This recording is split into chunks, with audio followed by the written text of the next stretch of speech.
this pace car scoots itself onto pit road. 1 hour of racing getting set to go green. We're up and away here at Daytona. Insurance in case of a bump and run. Checkered flag. Head Parker White will win here at USA. He won the race. Oh, here we go. Oh, Miller gets hooked. I can't believe it. This is crazy. The 4 wide. Here we go. The 4 wide for the lead. To the lead into 1. Oh, starting to shuffle towards the back. We're going to go 3 wide here to 3. No. It's onto the wall. It's 111 again. And again, Grindle has checked himself out to a 1.5 second lead. He's coming. Here comes Splash. Here comes on the bottom. And through the triangle they go. And after winning the dirt late model race last night, Carson Poindexter wins 2 in a row at Talladega.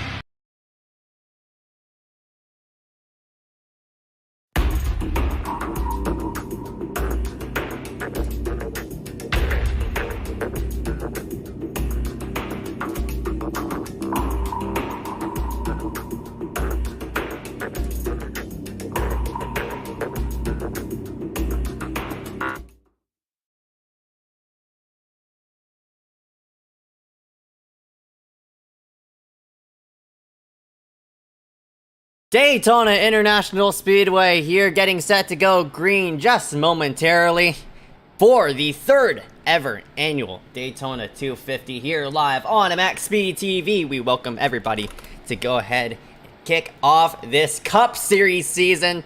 We've been waiting and now the time is upon us to crown our 3rd ever Daytona 250 winner. Here for tonight should be a ton of fun to see on how this thing will get set to go green. My name is Icarus. I'm AJ Bain. We will be your commentators here for tonight. AJ, man, the hype is at its finest right here. I mean, it's the Daytona 250. I mean, yeah, it's the big prize. First race of the season. Well, first points paying race of the season. Of course, everyone wants to win this race, seeing how big the event is. $100 on the line as well. So a lot of money going to the winner. Yep, that is right. Last time, I think it was $20, then it was $80, then it's now $100. So that prize pool is just growing every time we run a Daytona 250. So next year will be 200. Yeah, hopefully it'll be 200 coming next year. That'll be a lot of fun to see on how that'll all go. But regardless, here for tonight, man, a lot of planning has gone into this race. But the talk of the show is going to be qualifying. It's, I mean... Yeah.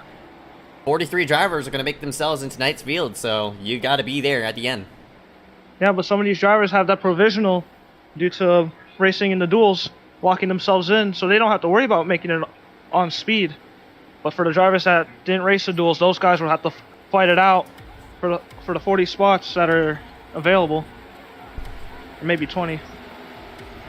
Yeah, that is right. It's definitely going to be interesting to see on how that'll all go. Static weather here for qualifying, so just because yesterday I think it was dynamic weather, but still, sure, drivers would love to hear that one. Yeah, definitely. Static weather. But I've seen a lot of drivers, their qualifying laps have been absolutely butchered by the weather. Yeah, that's right. I mean, weather plays such a huge factor in for qualifying, but here for tonight it's just going to be static, so nobody's going to log in a random lap time, so, or by means of random, a extraordinary lap time. Currently qualifying, practice is up and away. 5 minutes of practice right now left in this session. Everybody's just trying to get used to this next gen, of course, with its extreme package, I guess you could say, with side drafting and such. Man, it's definitely going to be interesting to see on how this will all go. Yeah, we got a taste of what these drivers can do with this next-gen car in the shootout and the duels. So now in the 500, it's all a matter how will they approach this race? Will they take it easy for the first few laps, or will they just test the waters and get a little bit aggressive at the start, see what they can and can't do, just like the shootout? Definitely. I'm very, very excited. I mean, this is the time in which you want to perform out well, and for qualifying, it's definitely going to be very, very important to see on how this will all go. Trey Mitz in the 387, one of our rookies, Jason Beckham, Lewis Galvin, Brody Gardner is here, Sertage, got Woody. I think there's 12 rookies starting this race, so that's a quarter of the field. Yeah, we got a ton of rookies here for tonight. Yeah. then again, the veterans as well. Now that is right. It's going to be definitely very, very interesting to see on how this will all go. We'll pull up the full standings here on the left-hand side of the screen. Looking at this driver list, who do you think is going to be factored, AJ? Factor? Well, I'll always say this, it's Benjamin A. White. He's always going to be #1, just like his number, when it comes to plate racing, especially in the next-gen car. But you also have drivers like Sartaj Maan, Liam Sheen, Cody Gardner, all these guys that know how to control the field and get up front and just do whatever they can with the runs they get. But then you have people that can be underdogs, just like we saw almost last night. We saw Marcus Vanderlee almost win the race, but turn 4 went up high, let the guy under him win. Yeah, that's right. Yeah. And I don't think you're going to see the same factors being played what was yesterday. I mean, yesterday was 50 laps, today is 100.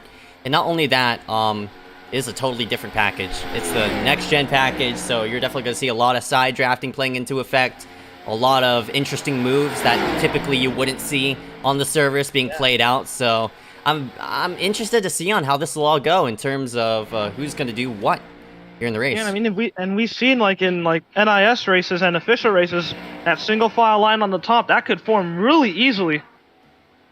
Yeah, we nearly saw it during the duel as well.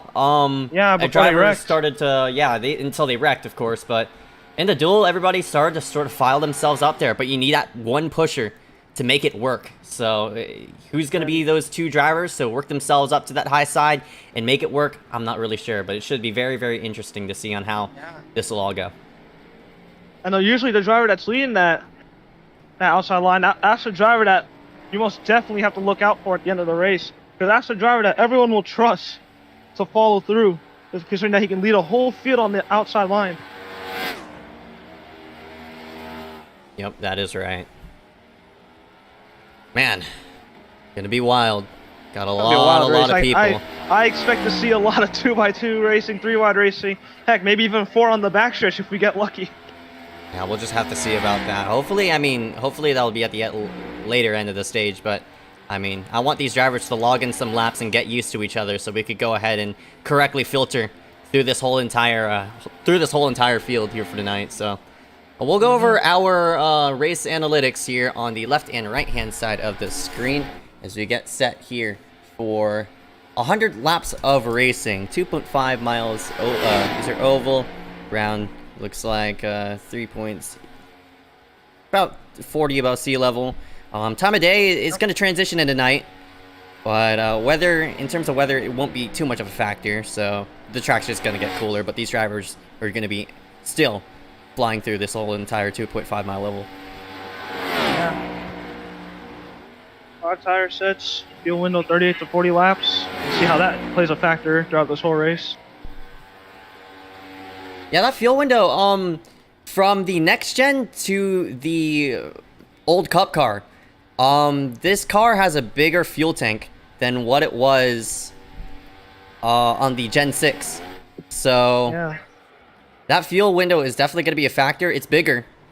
So luckily for some of these drivers, maybe they could sort of tinker around and maybe pit in a bit later than what they usually what is usually provided to them in the Gen 6. So that's something a lot of drivers don't know about until that pit window hits. But last year we didn't hit that pit window because there was a caution. There was just too many cautions. Lots of cautions after cautions. I was racing that, so I remember always complaining about the cautions because I wanted the thing to go green. But that was just what the Gen 6 packaged at the time. The runs were just so big that you had to take every run that you can. Same with the next gen. So possibly, hopefully, that we don't get too many cautions. We can actually see the pit stops play out, see what different type of strategies people can play. Will people stay out, lead some laps, and possibly like bank on a caution, or will we see a wreck coming to pit road that can clean out at least 5 drivers? Definitely. I'm very, very excited to see on how this will all play out here at Daytona. Glad you could tune us in here for tonight. We're going to scoot ourselves into qualifying time. Huge, important session right here. These 10 minutes are going to be huge to see on who's going to work themselves to the top of the board and lock themselves into this Daytona 250. 50 drivers. and 50 drivers to go ahead and set a lap. We will be right back after this as qualifying gets up and away. National Anthem's going to play here. Rise up, remove your hats as we salute our nation's colors.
And we are back here live at the Daytona International Speedway, currently qualifying up and away as of right now. Definitely an important time to go ahead and set you the field because we're going to have DQs here at Daytona. So, 2 laps, and you run that high side, you run that low side. I mean, AJ, explain to us why drivers like running that sort of middle line on that first opening lap.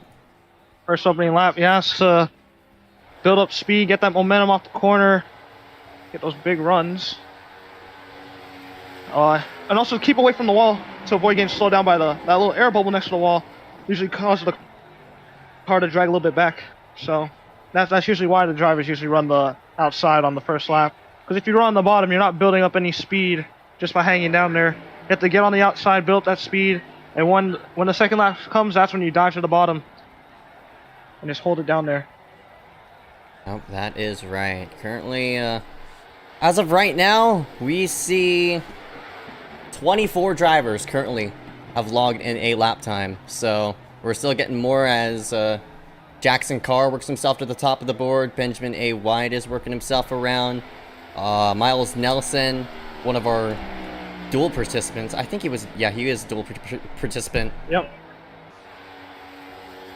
But yeah, remember 22 cars locked in by the duels. So that will leave 18 spots up to grab. And that will mean 10 will be going home as well. Yeah, top 43 here for tonight, so well, actually, now we have 51 drivers has Hunter Johnson, I believe, registered. Mm-hmm.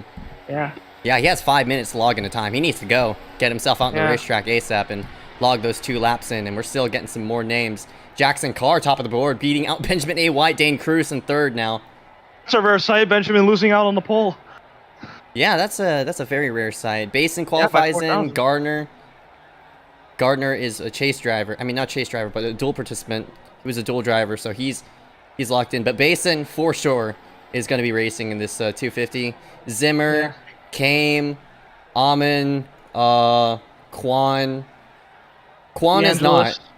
Yeah, DeAngelis, Lenglade, Lloyd. I think everybody above the top 35, for sure, is for sure going to be. You're in. Yeah. We see drivers like Keelan Belch on his second lap.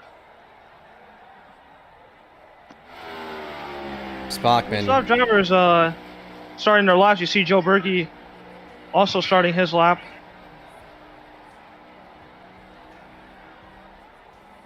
currently bottom of the board right now. We're starting to get to that cutoff area. Yeah. So, Yeah, and there's some drivers that haven't qualified yet. yeah. Well, and some these drivers that bunch of are locked drivers in. Yeah. yeah, decided it's just not gonna be it. What you call it? These are all our dual participants. And Harry's actually in that number 70. I don't think he's not on the racetrack, so Harry is not gonna be one of those drivers maybe to race this 250 unless we see him on the racetrack soon. Yeah, he just spawned in. He actually has 6 minutes because of the 10-minute qualifying. Yeah, I mean actually, it's no, 4 minutes right now. Yeah, 4 minutes to qualify. So He has to get go. going now. Yeah. So now we're basically in regular qualifying time, the regular 5-minute standard. Mm-hmm. This is where the drivers need to get going. Harry has yet to fire. Harry has to go.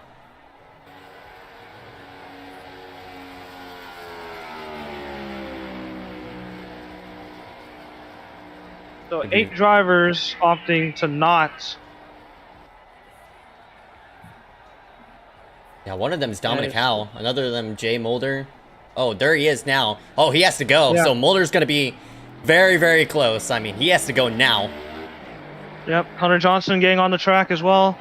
Oh, Harry man. Grindle's There's still going to be on some the track. last-minute times being logged in. And 50 Yeah, times 3. I expect to see Hunter at least make it in. Probably a top 10 run here. Same with Jay Mulder. But the concerns really lie on Dominic Howell, who just spawned in. Now he's going. Harry Grindle still That's not going. 2 minutes and 30. So, I mean, if these drivers, I mean, they got to go now. If they're not on the racetrack now, it's over for them. Got Matthew Klein here in the 16. Got 3 minutes left. Oh man, he's out for his warm-up, so this is it. Klein is on his warm-up lap right now. We'll have to see where he qualifies. Tabor logs himself in 29th. He will be. Tabor is in the race, I believe, now. Yeah, Tabor's going to be in. Joe Dolan, he's coming in here as a rookie. He's going to lock himself in, but here's Hunter. This is going to be important for him. Johnson's his first lap. Dominic Howell's also going to start his first lap soon. Harry still not going. Something must be wrong with... He must be having like a calibration problem or something.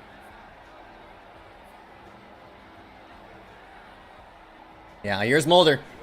Works himself Mulder. through 3 and 4. He is on the bottom, just hugging it through. It's going to be interesting. I mean, this is his first lap, so I think for Mulder, he's just going to bet off of his first lap, and hopefully he's going to log himself to the top or like That's secure a really in. risky move.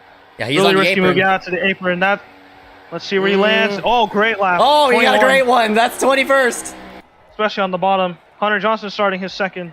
You got Dominic now on the racetrack, so I think Dominic can only log in 1 lap. Yeah, Hunter Dominic. logs himself in 45th. He's out right now. Or he's 42nd, 45th, actually.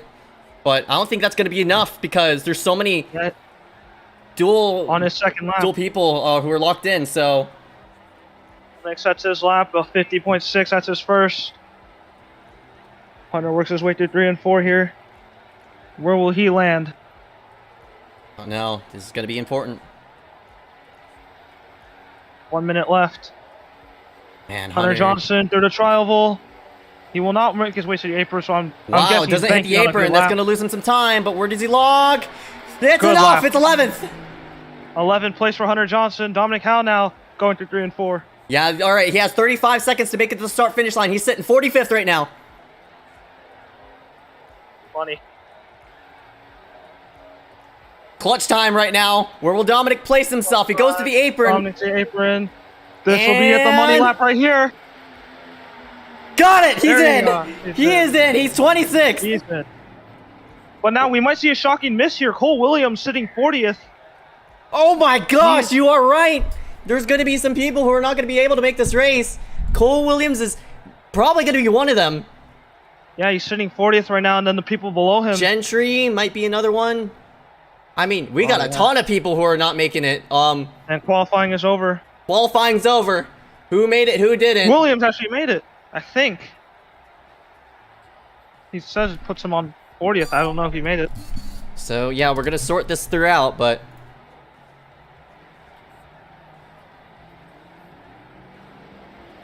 we're not gonna advance this as we sort through qualifying. Yep.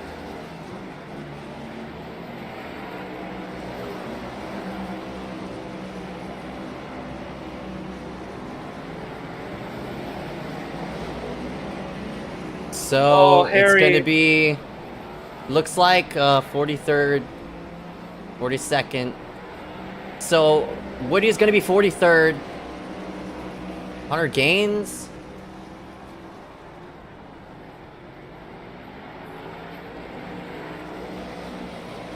So Woody is not gonna be in. So these are the drivers who are not gonna be racing in. So that Woody is one of them. Oh, this is heartbreaking for Harry. Harry thought that everyone Gaines was was making another. it, just like. So Oh no. Grindle's not gonna be in. Or I don't think. Actually, no. Woody is in. I think Woody is in. Actually. Woody's in. Yeah, he has the Yeah. asterisk. Yeah, he's in. Woody's in. Falkenham's in. So it's Hunter Yes, of Gaines course. who's gonna be out. Yeah. Harry is out. Hess has an asterisk, so he's in. He's gonna be 42nd. Malachi Drake is gonna be 41st. Daniel Falkingham is gonna be 40th. Schultz is gonna be 39th. Trey Mitz is gonna be another miss. So the news on Harry Grindle is that he thought that everyone was making it in, just like last night with the Truck Series, and that's why he didn't go. Lucas, not gonna be a qualifier.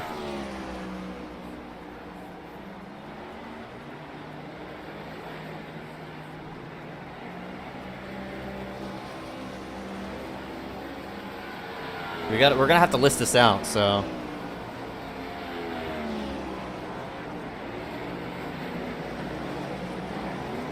So congratulations, Jackson Carr, for getting the pole.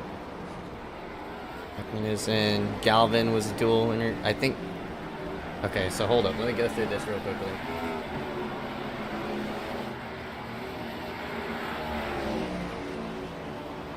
'49th or 43rd.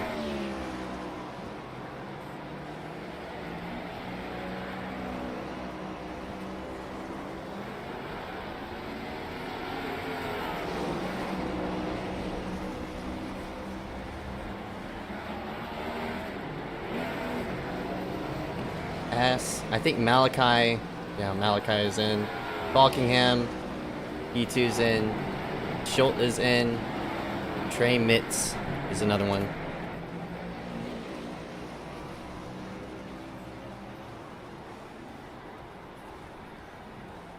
Lucas Simonson is not going to be one. Bachman is in. Galvin is in, so.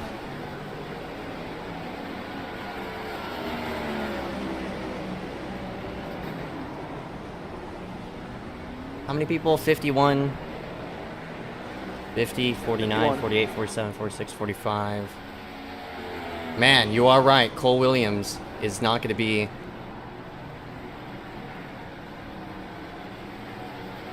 Not going to be a Daytona 250 participant. After shock.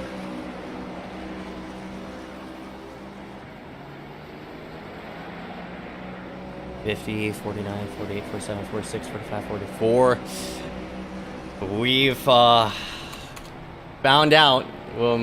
Actually, Larry Fairman or Gentry's not in. We got our last man in. Matthew Klein.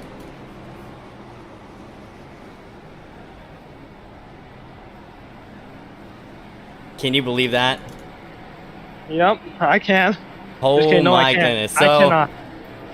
man, Hunter Gaines, Harry Grindle, Trey Mitz, Lucan Simonson, Cole Williams, Landon Gentry, Larry Fairman. Wow. Wow.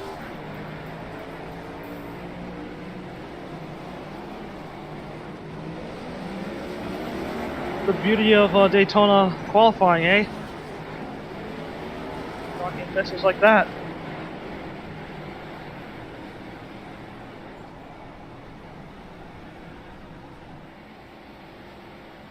Man.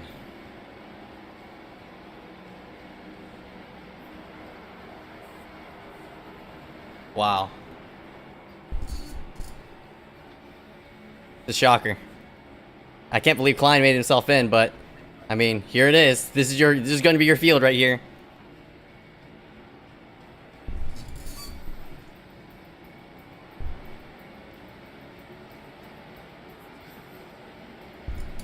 Jackson Carr, as you mentioned, a rookie coming in here for tonight. Gonna be your pole.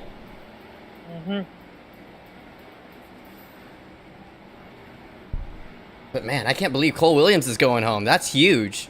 That's a big name.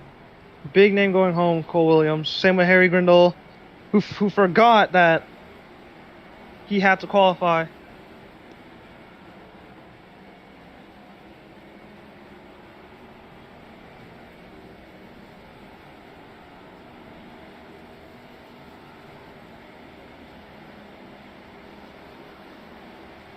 Cole Woody next on in, but I mean, Woody is not going to be...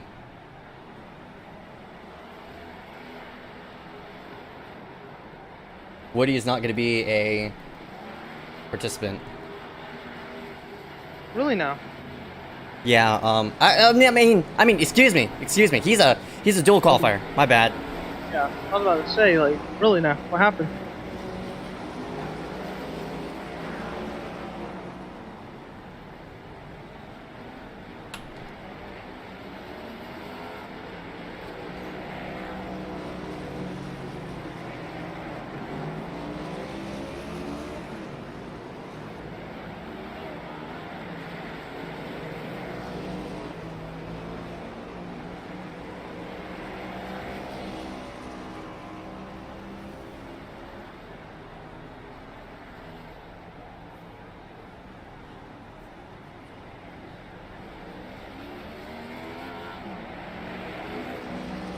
Currently, Wow. 2 minutes in this Yeah, warm-up right happy now. hour.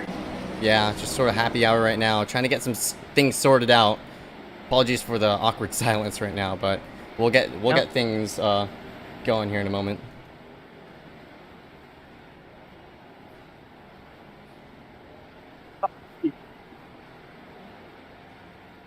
Wonder what everyone else, if there's people in the chat right now, want to see what their picks are. Yeah. We're going to scoot it to commercial real quick. We're going to get some info on a couple of admins, so we'll be right back right after this. Stay tuned. There's more to come.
Welcome everybody back here live at the Daytona International Speedway. Getting set to go green here in just a moment as, yeah, we're set 100 laps. 100 laps of racing gonna go into the books here for tonight. I'm stoked. I can't believe it. The time is now. Here it is. Well, before we really go green, let's make our picks. We always do this. Who do you got winning the 250, kid boy? Oh my gosh, dude. Andy McDowell. I will say Andy McDowell. The only reason is Andy won the duel. He won the duel. Yeah, he won the duel. That's fair. I think you already know what my pick is. I'm gonna stay with him until he stops getting wrecked at the end of these things. Eduardo Muniz Jr. He's winning it all. It's like the fourth time I picked him. But it's sometime you'll get it right. it will happen. Hopefully. Please. Will the racing gods finally smile upon him? We'll just have to see on how that'll all go. But yeah, we'll zoom up on drivers here, but there's your pick right there. Yeah. I think everybody's already on the racetrack, actually. Yeah, he's got some people pit starting. I think Joe Bergey's one of them. Liam Sheen, Cole Woody. Yeah, 3 pit starters. Actually 4, what I'm seeing.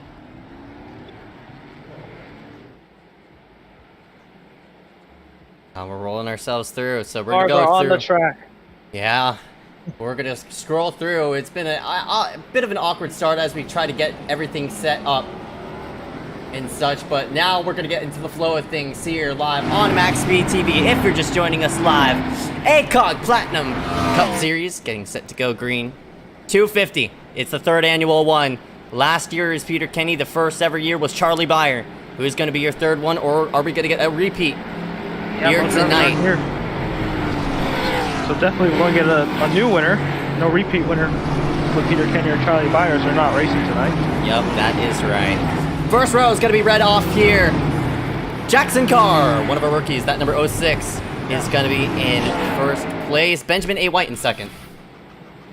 And row 2 we got Dane Cruz, I believe making his return to ACOG. Dylan Basin, last year's runner-up in the 250. Third row, going to be Liam Sheen. Brody Gardner, and that number 127, going to be in 6th. Row 5 contains the likes of rookie Ben Bafford and Connor Brandon. Row number 5, going to be Colton Zimmer. Ryan Kame in the number 3. He's going to be starting at 10th. Row 6, yes. Hunter Johnson supposedly supposed to start there, but that will be taken up by Ryan Kwan, I believe. Yeah, this leaderboard's not going to be fully correct because there's going to be a few names here that are not going to be running because they got disqualified for not qualifying in. And I am stoked. I mean, I can't believe it. Wait, this is 2 laps to green? Yep, it's 2 laps to green right now. We're scrolling through our leaderboard right now on the bottom of the screen. Yeah, it's still 2 laps to green, but oh man, this is what it's about. 100 laps here on the line. $100. Who's gonna take it? Who's not? We're gonna find out here in a moment. But man, you see a couple of people. I mean, they're dropping to the apron, maybe gonna get themselves an EOL. EOL or just pacing themselves. No, sometimes we might, honestly, I feel like the start of this race, I feel like we're going to see a lot of aggressive moves being made early. 5 hour on lap 10, maybe the first caution or so. We can use guys calm down, probably take it easy. But as of now, I'm very excited for how this race is going to go. Definitely.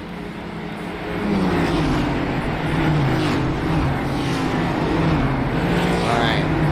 Again, we'll pull it up with race analytics here.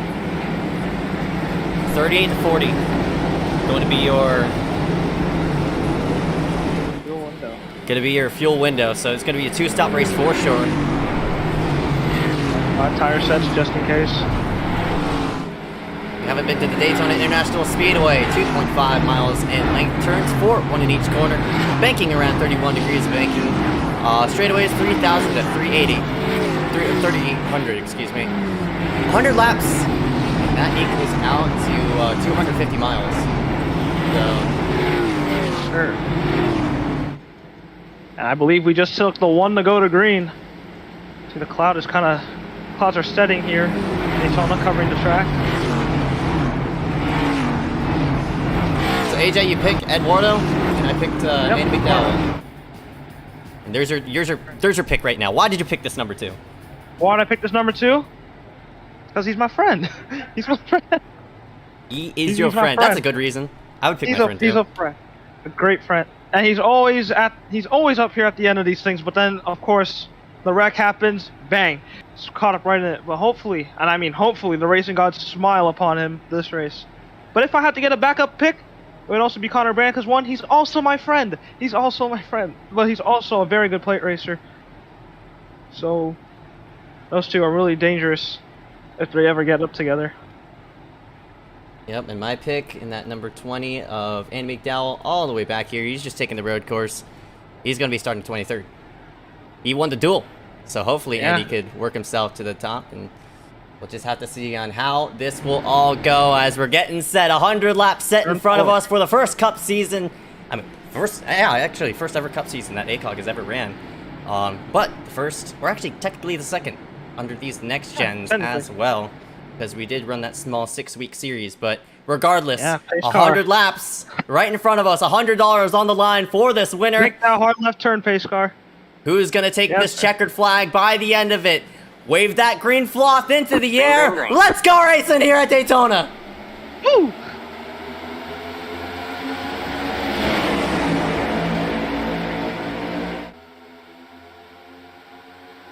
Opening lap, of course, lap number 1 as Benjamin drops himself down to the bottom side of the racetrack, clears Jackson Carr, who comes in here as one of our rookies. Yeah. Driver dropping out there, you see, look at that. Driver's checking down on the apron, dropping back. Jackson Carr's one of them. Yeah, now, a bunch Benjamin of drivers leading. dropped on the apron. Here comes Dylan Basin now to the outside of Benjamin. He will clear with help from Brody Gardner. Themselves through 3 and 4. Brody is going to peek himself down to the low side. Tries to get that side draft. Doesn't really want to touch him, of course. I mean, it's only lap number 1. Lap 1 will go to Brody. Lap 1 does go to Brody as Connor Brannon in this number 92 is going to be in assistance of that outside lane. About 2x2, I'd say 5 rows deep. And you see them right up against that safer barrier. This is something that we're going to keep note of how widely spread apart these guys are. They do not want to side draft each other and slow each other down. Drafting will cause a lot of checkups, especially if you're from the front too. It's just going to be constant side drafting. It's going to pull the cars back and everyone's going to jumble up. You see Brody moving high to block that run from Basin. Already, lap 1 or lap 2, we see blocking. Now we come to travel lap 3. Brody will continue to lead with help from Dylan Basin. A huge shove from him, actually. And this is the thing I was talking about. To make this outside line work, you need a guy who has to be the vote. And here you go, that outside line starting to pull forward, and Basin's going to be the pusher for that number 127. So here's that Dale train I was talking about. Everybody's going to shovel right up against that safer barrier. A beautiful outside line, usually led by number 88 himself. And Brody, I believe, well, his custom paint is Tyler Reddick. He is leading that line really well right now. Look at that gap between 3rd and 4th. You can just see how big of a shove Basin's giving. You see how these next-gen cars can really pull when 2 cars link up together. It reminds you of like the racing you saw back in the early 2010s with the tandem racing. Yeah, and that's right, and it's something that's going to be very, very important as Webster works himself right up against that safer barrier. He's going to go ahead and slot himself in, and he gets a huge run. And they might go 3 wide now with Connor Brandon, and that's I think the number 86 of Dane Cruz right to the bottom, but they're going to stack up just a slight bit. But that one, Webster, he didn't make a good move. Tried to go to the bottom, but he got split out. Yeah, the one car of Benjamin A. White, yeah, he got put in that circle hole trying to make that move. Trying to break up that outside line train.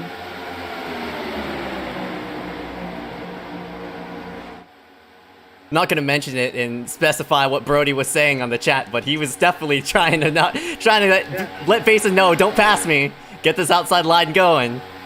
And drivers taking it easy. But you see Benjamin, he's not the driver to wait on the outside line. He always wants to get that move going. He always wants to be the one leading, never the one following. And this pack has split themselves up into two as well. I mean, you go 4 seconds back all the way to the second pack, being led by, looks like the 78 of Tabor. And there's not a lot of people in this pack. But up front, for the lead, first time tonight, we're going to see Dane Cruz in the 86. Works himself to the front. He has Busher, Colton Zimmer. And right behind him, he has Thomas Lloyd, I believe, who started 21st. Moves his way to the outside. He will get help from Brody. Oh, look out! Almost a crash right there. Big shot from Brody to Thomas Lloyd. That got him out of shape. And then Colton Zimmer tried to make a move to the outside. When that happened, almost caused a wreck early. Yeah, man. Yeah, that's the dangers of pushing. Sometimes you get them at the wrong angle, you might send them around. See Sartaj Mam looking up to the outside. Colton Zimmer will jump up with him, as well as Dominic Howe, and that will leave Dane Cruz all on his own back here. And goodness gracious, Sartaj was looking down low. They're blocking up there. They're going to go 3 wide, splitting up the 68. Dangerous. That is dangerous. But Sartaj made a really aggressive move, and he might get turned doing it, but he has a big pusher there with that number 11 to Dylan Basin. But man, they started to scramble big time, and they kept themselves straight. Yeah, because of that, you see the separation. All the drivers making these moves now. See Brody taking Connor 3 wide. He will clear him and Basin, drop himself down to second.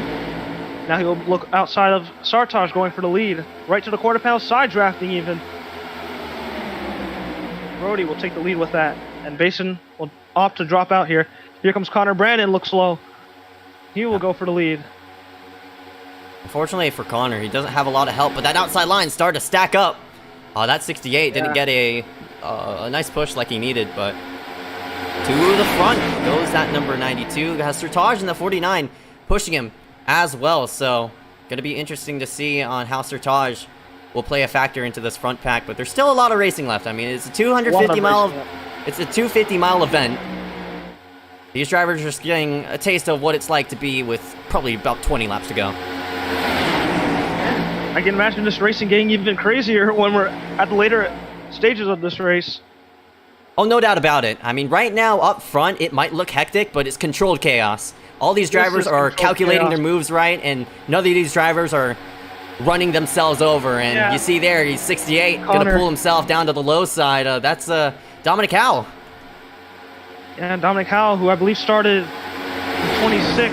Yes, 26 on the track. Makes his way all the way to the front. Took advantage of all those drivers dropping back and also making the right moves to get himself up here. You see Connor Brandon continue to lead here at Daytona as they enter turn 1. I believe that the pack behind them has closed in a little bit. Down to 3 seconds. And Ben Baffert now is leading that pack. He's pushed by Cody Webster. Yeah, scroll back here. I mean, they were 4 seconds back as Baffert is slowly starting to catch these cars up ahead. So this could be easily a 23-car lead pack, or maybe more than that, because there's another 5 back here being led by Bachman. But this first run is probably gonna be pretty simple in terms of where people are as of right now. But this front pack, of course, is going to be the most aggressive out of any other pack since they're running for the lead, trying to lead as many laps as they can. Yeah, Dominic Howe is going Dane to the inside now. He gave him a big shove through the triangle, almost pulled away from Connor Brandon and the others, but Dane opted to pull out, go for the lead himself. Brody drops to the apron. Looks like Connor wants to go to the apron as well. So this is going to even drag the outside line even further. Ooh. Never mind, they pulled out. They go right to the inside. Colton, yeah. I believe last car, Miles Nelson up ahead. Yep, that's right. I believe he's one of the pit starters.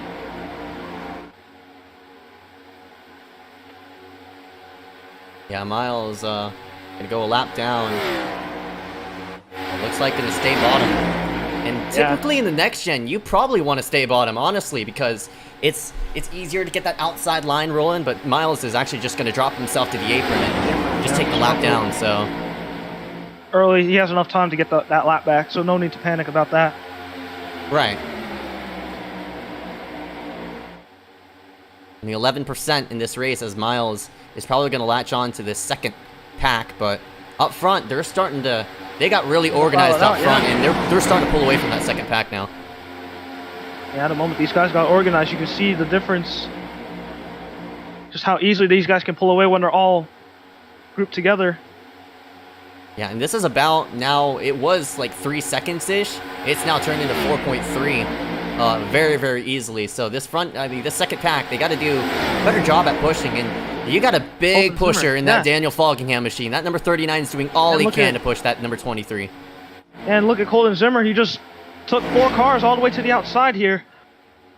Oh, yeah. Floyd drops low. Yeah. As soon as they got single file, they wanted to go ahead and race out again, so they're going to go double file, so this is going to drag in maybe those people who are now 5 seconds back, maybe back into this mix, so... Yeah. Side by side, lots of side drafting, heavy pushes, all of the bunch.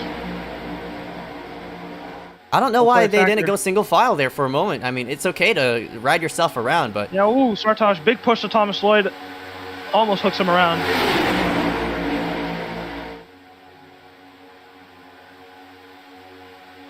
Definitely something we're gonna have to keep note of, but is this how much side-by-side racing is happening? Yeah. I mean, you see them, they're side-by-side right now, but they're not losing as much time as I thought to that second pack. And I think there's enough cars in here in which you could keep that whole entire pack going at a good enough speed to keep yourself distanced away from that second pack, but... Yeah, if I recall, in the Gen 6 car, I believe staying side by side was actually better than being single file, especially when you're catching a pack. Yeah, that's right. And because the reason for that is because it didn't have side draft. Yeah, so no one was getting pulled back. You can just keep going. Right. Nothing was bad. And Sartaj trying to move up in front of Colton, but Colton was having none of that. Drops right to the inside. He's get right up to Thomas Lloyd here. Oh man, some of these guys are making some very, very abrupt moves. Oh, there goes Sartaj! Into the outside wall! He saves it! They saved it! Oh, and this is gonna split the pack up big time. It's gotta merge up.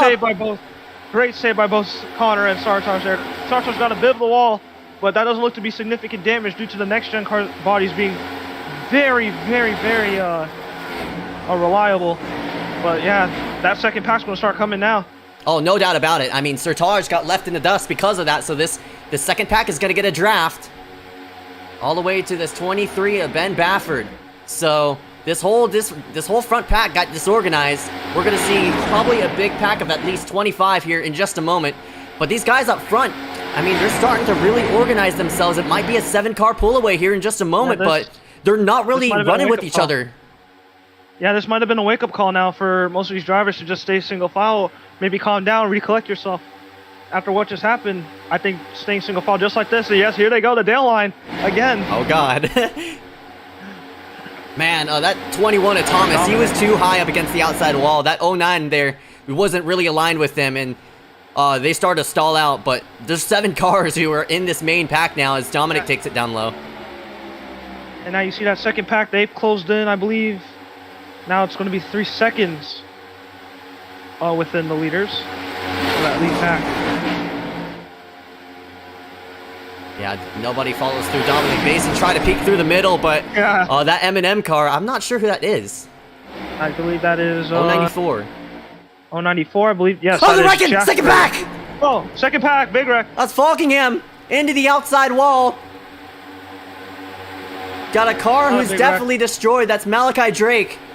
Malachi Drake, he's out of it for sure. Oh, no doubt about it. No caution. You're saying big wreck. Oh, Thomas Lloyd lost it on his own. He hits the apron, almost spun into the inside wall. I don't know what happened there, but that's a great save. That's huge. That's huge for that second pack to be in that type of trouble. I mean, I'm not sure why, but Falkingham and another person got out of line. Boy, they're starting to squeeze up. We're going to go 4 wide with Connor. Most likely Connor. Oh, Brody got loose from that push. These guys might have to calm it down a little. Already 2 incidents in these first 17 laps. That ended the day of 1 driver already, and potentially, most likely Falkenham. Man, that's unfortunate. I mean, the 90 has been caught up in some people's shenanigans way too much. I mean, Yeah, goodness. you gotta feel for him. You gotta feel for him, that's right. Malachi got ran over by Miles a fair while ago, but I think in the truck race, I think he was the one that got turned by Marcus, right? If I recall. I think Basin dropped himself down low. Oh my goodness, right in front of the pack. This is gonna stall him out as Dominic tries to block it out. Not gonna work. Again, the moves that are being made here. Just, It's a ticking time bomb. yeah, it's a time bomb this right. We almost saw 2 big wrecks tonight. Ooh, car on the apron there, I believe. Couple of them. Ryan came to number 3. That's Basin, who was also on the apron. I mean, look how far they fanned out because of that. We're definitely gonna get that second pack here in just a moment. They are now 3 seconds back of these guys, and Falkingham. I mean, you got a huge third pack as well, who's also a big pack. This is led by, looks like Ryan Kwan. Eduardo. Or Eduardo's 10 seconds ahead. My bad. I was looking at him. man, they're gonna stack up. Look at these guys. Yeah. They're going all over the place. Whew. Oh my gosh, what are they doing back here? They are like four-ish There's racing wide. everywhere. Everyone's just They're going trying to all work over the around place. Falkingham as well. So it's not looking good back there. It's looking dangerous. Yeah, everywhere is chaos. Not first pack, second pack, even the third pack where the guys that pit started are. All right, man. There you go. Yeah, That's the caution. That's the third pack. Big third wreck pack. off the turn number Big wreck in the third. 4. That's Marcus Vanderlee. Got Bachman in there. Liam Sheen's involved in that. That is just. I should have kept my eyes on that. There's Andrew Schultz, one of our rookies. Yeah, He's involved in the way it. they were racing, we should have just stayed on them. But yeah, there's that wreck. Looks like, in terms of people out of it, Bachman's out. Malachi Drake, of course, he was out during that run. Liam Sheen is out. Andrew Schultz is out.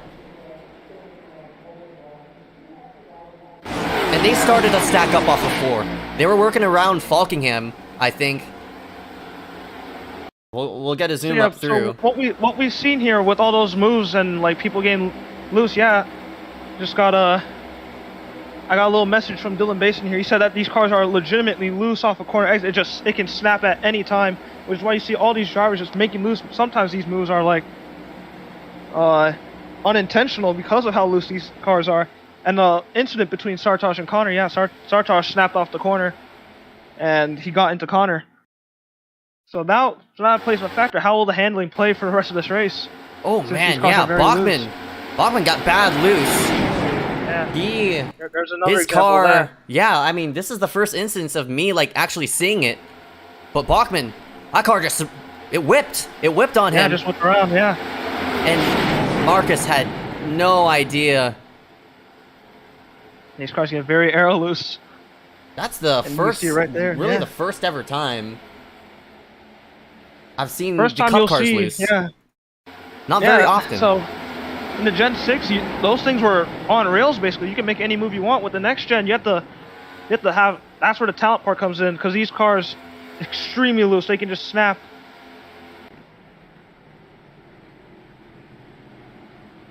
Now Pit as they stops. make their way down pit road, will be Colton Zimmer leading the field down. Everyone's coming in to, I believe, take maybe 4 tires, maybe 2. Considering Probably how 4 loose these cars tires. are, they need grip. These cars need grip. Most likely 4 New tires. Yeah.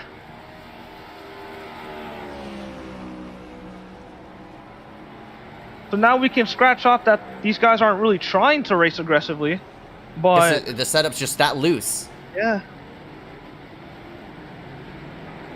We've already had 2 instances where the car snapping can cause wrecks with Sartosh, Connor, and Bachman in that huge wreck off of, I believe, turn 4.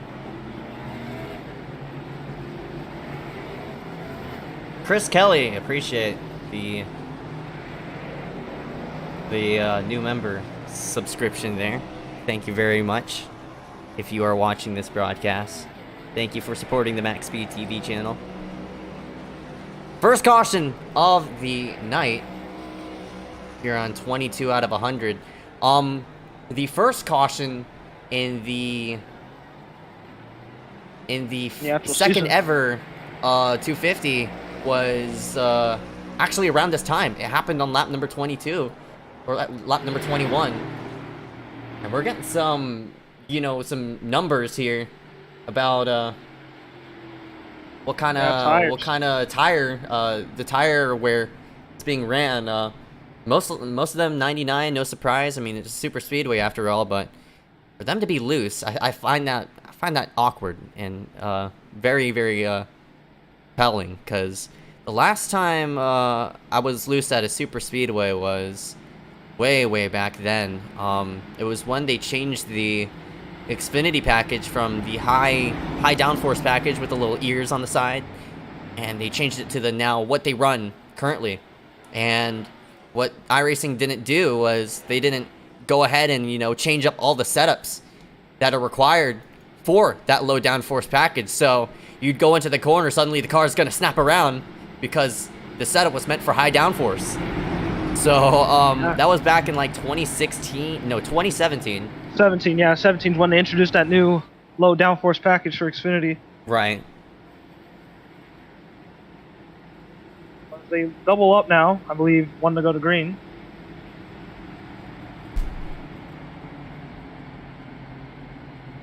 Lots of action throughout that whole entire 20-lap run. Pretty sure we're going to see some more now since everybody's going to group themselves together, but currently 35 cars now in the lead lap.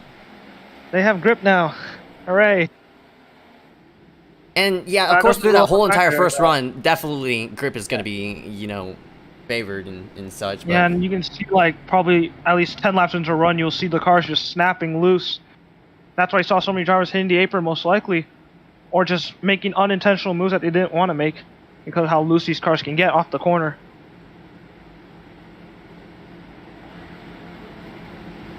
They work their way to green forward. The pace car will make that hard left turn soon, and Dane Cruz will lead the field back to green.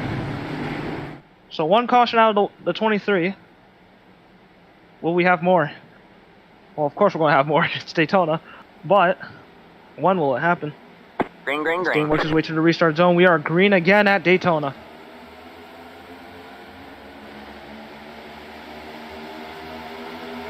fair amount of drivers got a black flag, probably off of trying to get themselves sorted out in the back. But up front, though, different story. Dane Cruz in the number 86. It's been a while since I've seen him run on the service, but in terms of like ACOG and iScar wise, I think this is his first ever ACOG start, but he's made a lot of iScar starts. See some drivers only two drivers opt to stay on the apron, but you see these guys get single file. But Benjamin A. White has other plans. He's trying to look high. No help for him. Yeah, and right off the bat, I think restarts are going to be huge to get yourself into a group. I mean, you already see two distinct packs already forming right around 20th place, so. I believe that second pass being led by Killen Belsha. Oh, Connor's on the wall. Connor's on the wall. What happened there? I'm not really sure. I saw him get out of line, but the 92 is probably going to stay down low as the second pack is going to rummage up on them.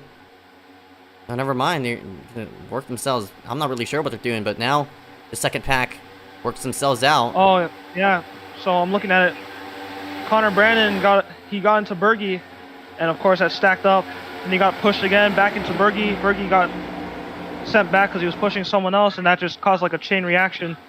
And Connor got grabbed and sent right into the wall. Hopefully that hit wasn't too hard for him. I mean, yeah, this is the new damage model after all. It shouldn't be too bad of a hit. And of course, not only that, this composite body is easily repairable. They can take a lot. He's staying with that second pack though, so that should be good signs for Connor. But up front, it is still Dane leading with help from Brody Gardner. And you see, you go back here to the second pack. This is led by Thomas Lloyd in the 91. It's yet again the 39 of Falkingham doing a lot of most of the pushing here in the second pack. Yeah, Sertage back there as well, but they're not as far as what they were previously. But they got to get better restarts, or else they're gonna get separated big time. And that's something these drivers gotta keep in mind of. It's easy. It's too easy, honestly, in my opinion. You get to get separated from that front pack. That's why typically in the next gen, you see more people run toward the front than you do lay back. Because you already see the gap between the first pack and second pack. It's just 3 seconds already. Take Berge as an example here. This 83, I mean, he took it to the apron, but I mean, all that momentum just lost. He might lose this front pack just by pulling out. That's the risk factor you have to take with this next gen. Up front, though, I mean, it's fairly calm, way calmer than what we saw those first opening laps. But we had already an incident under this green flag run. It was Connor Brandon into the outside wall on the 1, but now everybody's getting organized, bro. They're gonna stack up here on the high side. Garner, and I think that's Benjamin White up there. They're all gonna whip up high, actually. Jackson Carr squeezing himself in between Brody and Colton Zimmer. All right, man. Oh, another caution! Second pack. Around goes the 20. 20 of Andy McDowell.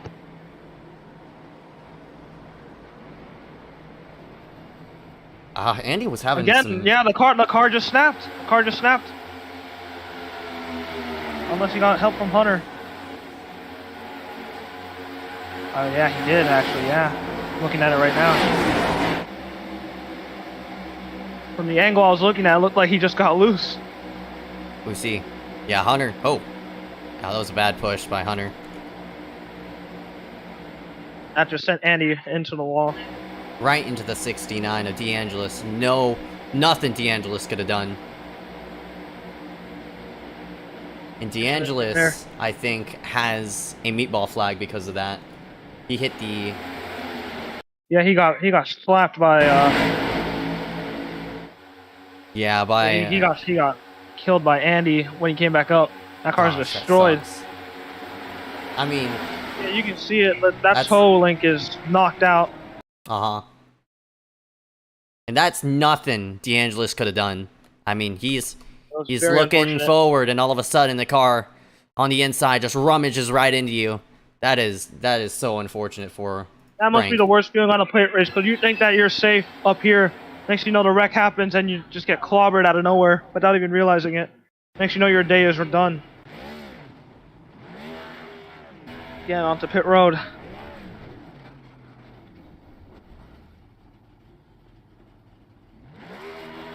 Having trouble trying to get that car going. He has to tow it. There's no way that car's gonna get moving. Oh, he whipped it around, but... He got it around, yeah. I think I saw like that wheel, his left front wheel to be exact, was just it was literally, it's like the whole wheel was doing rotations. Yeah, it's gonna be a moment for Frank to actually, whip it on in. But I mean, he has no steering.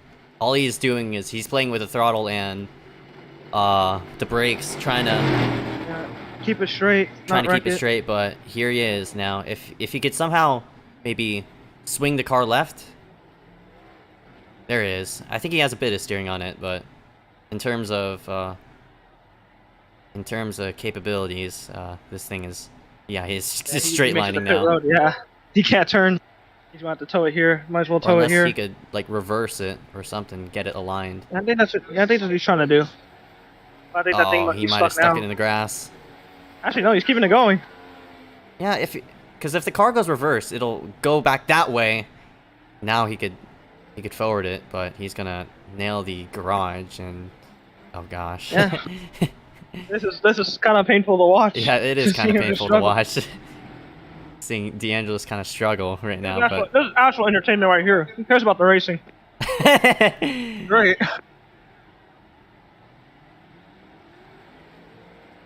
Well, the field's coming around to take one to go to green. Now Frank is trying to get himself going, but yeah. Off of that We'll have to go to green. exchange, we had a fair amount of people who decided to stay out, I think. Got a couple people who decided to stay out. Miles Nelson was one of them. Visconti was another. Yay! Frank made it to pit road. Hooray! There Or you his go. pit box.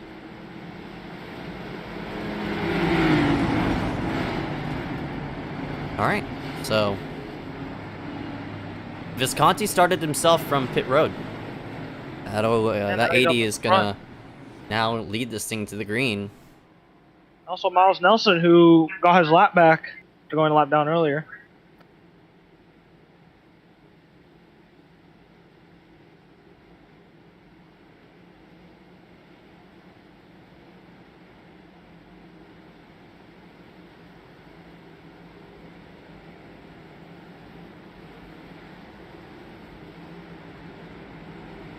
All right, lead it up again. The Visconti, Miles Nelson, Jay Mulder, Jackson Carr, Dane Cruz gonna lead this top 5 to the green flag. Second caution of the night, coming around 10 laps after our first. So gonna go again, but this time a couple new names gonna play a bit of a factor, as Visconti and Miles Nelson will lead this thing to the green.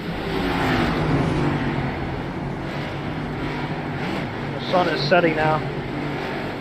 Oh, Already into it's this 12 of Hess just appeared out of thin air, and he's Yeah, I believe he's having internet trouble. Yeah, his ping is in the 2000s right now. Hopefully, Green flag, he pulls it green on the flag. apron. Green flag is We are out. back racing. And you see it in the back. I believe Hunter Johnson was taking it 3 wide, splitting it through the middle, along with Andy McDowell.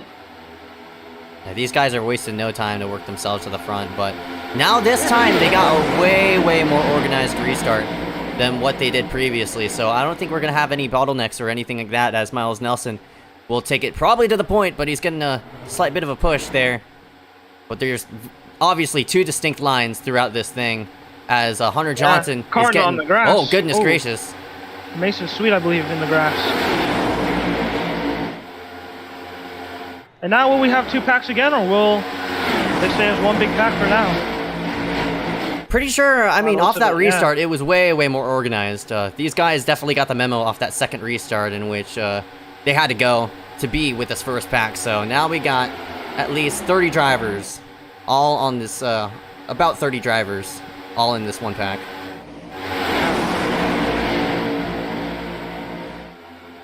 And it's Miles Nelson in the 00 leading it off of the second corner. Picked up his first ever Cup Series win. In the Gen 6 All right, Super man. Speed. Oh, got a wreck in the back. Around goes Cole Woody. In the back. Cole Woody. Bunch Third of drivers. caution of the night. Yeah, it has a bit of rear end damage, but see what happened to that number 17. Only driver involved in this incident, by the way.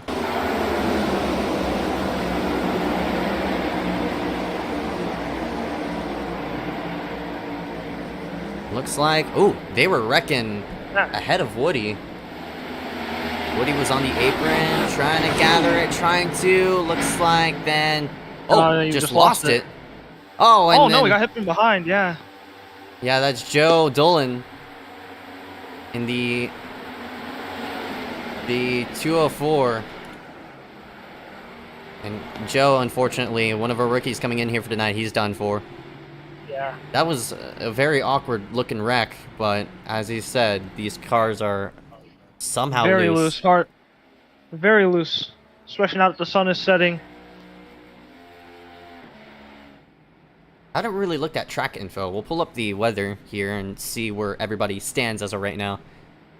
But, man, Track is 81 degrees Fahrenheit right now. yeah, I The, mean, it's not too conditions- far of a difference of the ambient temperature right now, but the track temp is still going to start cooling down even further. Probably around 70-ish, high 70s by the end of this thing, but it's still at 81. Yeah. Pit road open. No surprise seeing Nelson the top and two some come drivers in. that stayed out, yeah. And Miles did stay out off of that last run. The 80 of Visconti is also in, so they got their lap sled or some screen time toward the front, as Visconti is actually just going to drive it through. Benjamin A. White will assume the lead from that.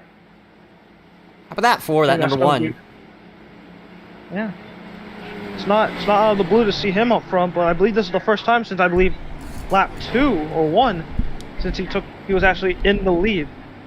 So it's really taken him 34 laps to get the lead again, which just shows how competitive everyone is early on. The fact that drivers you usually see up here are not leading the most laps. Woody was the one who hit the 204 of Dolan. Woody did not receive a meatball flag, so he's just getting some optional damage repaired and getting himself back on the racetrack. Benjamin A. White, as you said, he wasn't. I mean, he was a part of that front pack, but was doing most of the pushing. Yeah, and usually whenever they went single file, he was always the first driver to jump out, try forming a line to get past that single file line. So. Ooh, somebody just blew up on pit road. Like Frank DeAngelis' car is gonna have to wait a bit longer. That car finally gave way.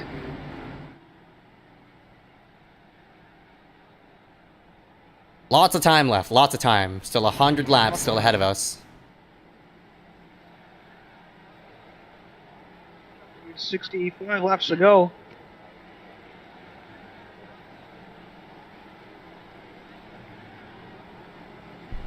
Yep. So as pit stops conclude, the top 3 or top 5 will be Benjamin A. White, Jay Mulder, Hunter Johnson entering the top 10 for the first time today, Andy McDowell, and Dane Cruz. That's your top 5.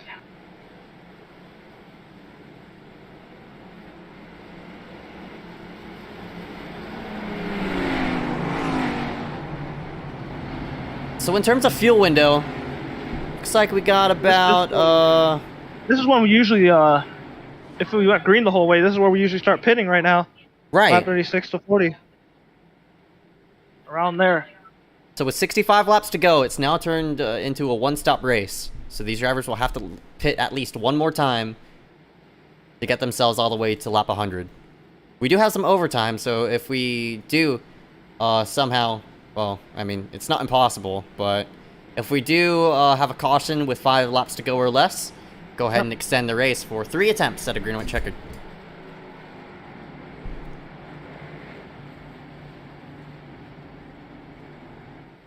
And for right now, I mean, I don't run too many next-gen races on the plate side, but of course, with looseness being a big factor, kind of interesting to see on how all these drivers are just taking in all this information and sort of getting themselves set. So, gonna be interesting to see how Benjamin is gonna handle the front pack, as well as Jay Mulder. I mean, that 51, haven't really talked about him a lot. He's now in second.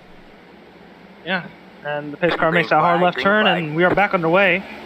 Benjamin White with a blazing restart right there. How about Andy McDowell? Once again, maybe that was too big of a restart. You don't want to get that far out, especially at Daytona or Talladega.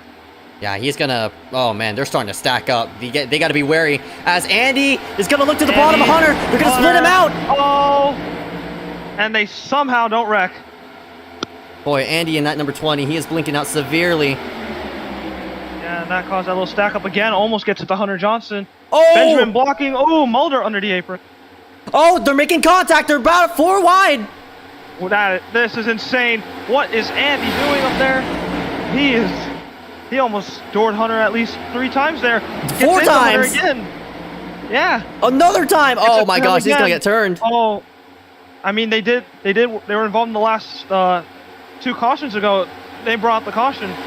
Remember with Andy getting turned by Hunter off the corner. I think Andy's just showing a little bit of displeasure there to Hunter. Andy's been out of whack for a while. That car's been oddly sideways. I'm not really sure if that's Might be a bit of damage. Yeah, aero problems, but might be.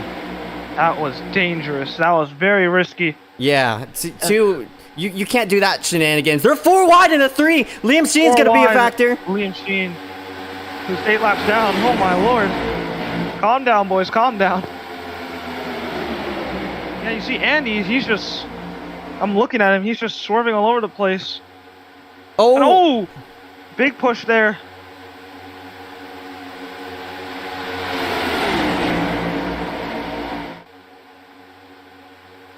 Andy's having a hard time controlling that car. That outside line's gonna swing forward. To put a scare. Connor Brandon jumps to the bottom.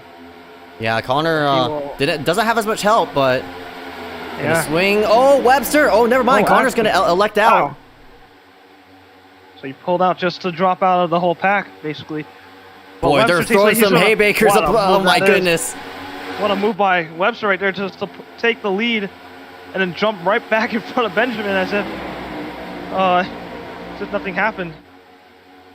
They're throwing some Very risky yeah, blocks. very risky moves. blocks. This Blocks very, and moves. very Andy high. McDowell trying to take a 3. He almost gets to the side of someone.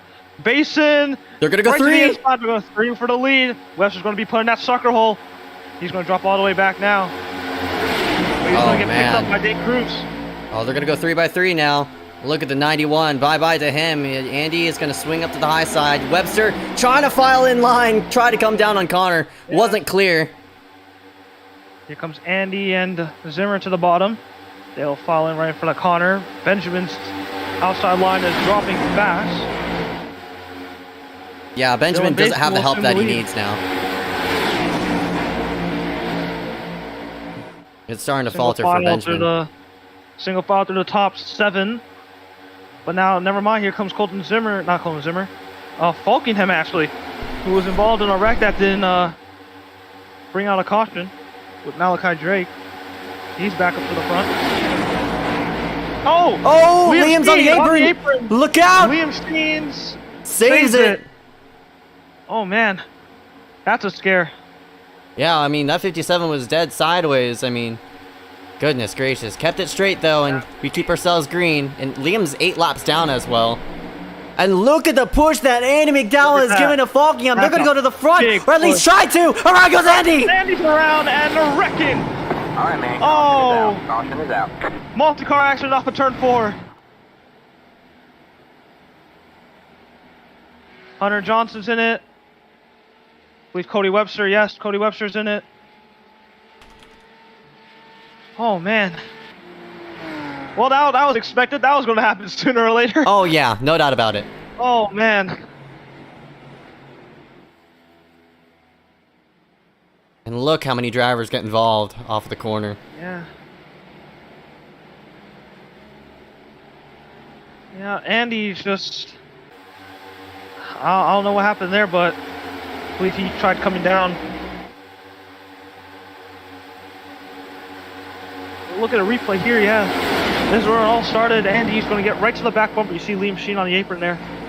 But you want to see Andy McDowell is going to get a big run here, probably from help from Benjamin A. White. He's going to get to the bumper of Falkingham. He's going to just continue to shove him all the way through turn 3. Look at this. Look how many cars are going to get past here, going all the way to the lead. And Andy pushing. Yeah, he just got a bit too low, right into William, overcorrects it, and into the rest of the field. I think, honestly, Andy ran into the 51 of Mulder, but... Yeah, but it looks like a separate wreck also happened there. Like, I believe when Andy turned back up, I don't think that's where that wreck happened. I think there was another one. Bang, right there. Oh my goodness, the... who net-coded right through Andy, I'm not really sure, but... I think that was, Oof.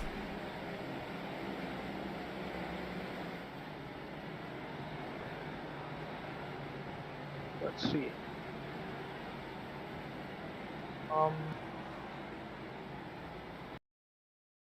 Yeah, that was Jasper, I believe, that net-coded through Andy, but his day is done. I believe the damage registered from that net-code. Hunter looks like he didn't get hit hard, but it was enough to kill his car, and as well as Webster's. Yeah, a lot of drivers taking out of that one. That That's the chaos of this race. We've reached the halfway point, basically, lap 43, but, man. That racing was just a bit too chaotic. Everyone was about to wreck at some point.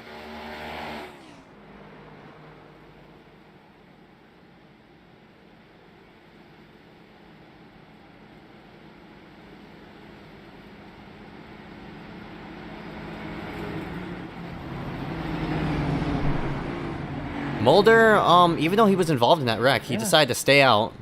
I don't know if he received a lot of damage off of that. Yeah, he got hit in the side by, I believe, Andy turning back down, so maybe the hit wasn't that bad. Maybe he just got the door a little bit. Probably yeah, I mean, it was just the door hit, so. Yeah, I think, yeah, door hits in the next gen, you can take those easily. Mm-hmm. But, just gonna see how he does. I don't know if, we'll see when it goes green. We'll see how badly that damage will.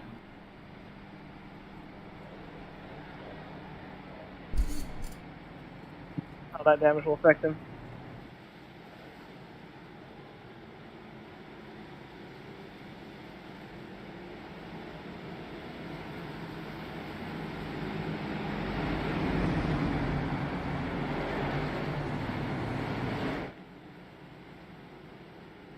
So as they double up for what I believe will be the fourth restart of the night, it'll be Jay Mulder and Daniel Falkingham leading us to green.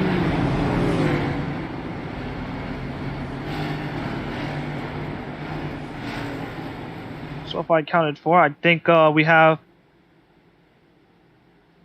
I believe, 11 DNFs on the in this race so far out of the 40 that raced. But hopefully that number stays like that until the final stages of this race.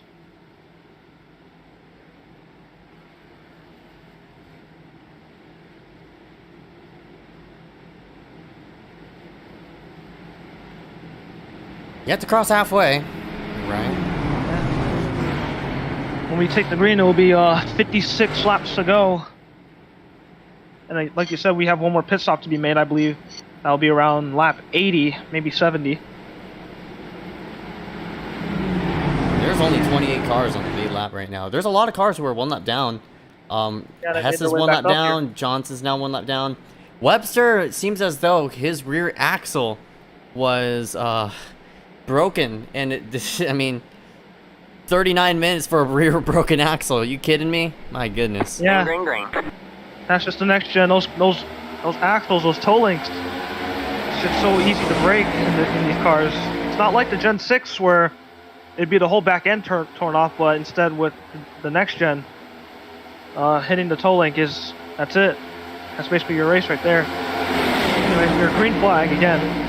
To enter turn one, it will be Jackson Carr going for the lead, pushed by Joe Berge. Green flag back out as they're working up on this halfway mark. Lots of drivers really grouped up. Boy, they're four wide. They're the wrecking. In the back. Hard in the wall goes the 7 to Galvin. Benjamin A. White in there. Ryan Kwan, Lewis Galvin. It's like Dominic Howe as well. Oh, the 7s. Oh, he got high centered. Uh-oh. Yep, high centered. Yeah, someone's got to knock him off there. Oh, well, looks like he got out. Reverse it off, actually, yeah. Oh, but the 68 might not be so lucky. Oh, he's trying to get it going. Well. Oh, the 68. Yep, he's high center. Not even a lap. There's your average ACOG restart right there. Have to have it at least once. A restart crash. As we see here, yeah. Might be around Benjamin. I think that's where it started because he was also involved. So let's see here. You see Lewis Galvin on the apron. Benjamin dropping out. Oh, yeah. Yeah. Oh, came low. I thought he expected Dom to be clear by then. And yeah, that just started it all. That's unfortunate for Lewis Galvin, who was just dropping out. Yeah, Ben looks like he had the 56 coming under him. Or no, it was Dominic. And Benjamin came off the wall.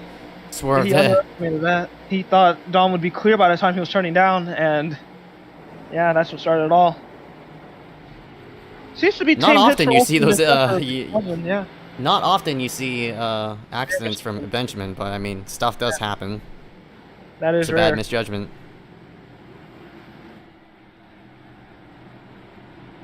Nobody got severe damage off of that, though, luckily. They were off that restart.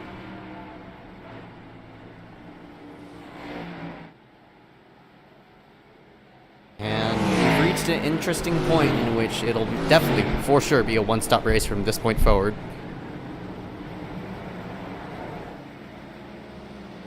Jackson Carr gonna lead the field out. Got a couple of drivers who decided to stay out. Looks like Ryan came, Matthew Kwan, what the heck am I saying? What? Matthew Klein, the 56 there, Marcus Vanderlee. Yeah, but He's I laps believe, down, unfortunately. Yeah, he's laps down. But Sertage decided to stay out. I mean, you only, what you call it? They only ran a lap, so you might as well just stay out if you pitted last caution. Or if you just want to stretch it out just by that one lap. Right. That one lap could be very important. Mm-hmm.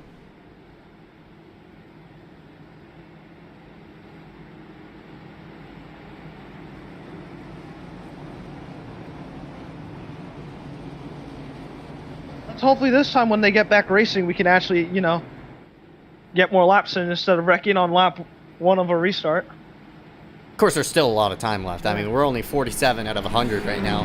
Very slow. I wouldn't say very slow. Pretty classic. Yeah. Been pretty classic off the start, but right now a lot of people just trying to get used to that next gen, and of course with it being very loose, it is playing a big factor. I mean, 57 laps to go. I mean 54, excuse me.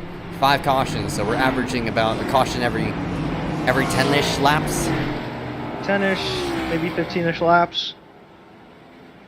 Anyways, we've Sartaj run- Mon and Matthew Klein will restart first. I believe Marcus Vanderlee will pull to the apron right here. Look at these names now into this picture. Falkingham, who's within that second pack early, he's now up here. Gavin Yeah, he wrecked Austin with in them. the 88 is up here. Lots of restart. I mean, lots of confusion right now. Evan Amidon. Yeah, Evan Amadon. Amadon, yes. I think this is his first time entering the top 15 the whole race. Yeah, and like typically in these next gens, you don't see too much of shuffling of the order, unless of course there's a big wreck. But in terms of people who are, who've been running where they like to been, like Sertage, he's been running toward the front. Falkingham, he was stuck in the second pack. Now he's working himself up front. Yeah, he was also involved in that wreck with Malachi, so. That's right. Jackson Carr, he qualified 4th. He is still up front, but I mean, the only odd man out here right now is Matthew Klein, who did stay himself out. But most of these front runners did run toward the front. But Gavin Austin, you just mentioned, he started from 31st. He's now up to 7th. Miles Nelson started in 28th. He's up into 8th. So a couple of drivers have decided take track position now.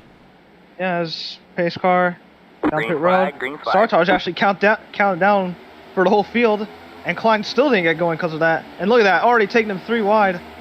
It is Jackson Carr. Everyone's just going to leave him out here. Yeah, Klein gets out of the way quickly of this front pack, and it sort of opens up that outside lane for that 39 of Falkingham. Works himself up high and to the lead goes the number 39. Boy, they're starting to sack up back there. What are they doing? They are 3-4 wide. Yeah, everyone's just trying to avoid Klein and some people dropping out. I think now that now that they got past Klein, I think now they're sorting themselves out. Now they can start making the moves that they want. Look how far they are. Look at that gap. That top 5 pulled away with relative ease. Jackson Carr all over the back end of the Falkingham. We got Miles Nelson, Brody Gardner. Look at them jump to the outside. They're taking advantage of that. full scramble in the back here.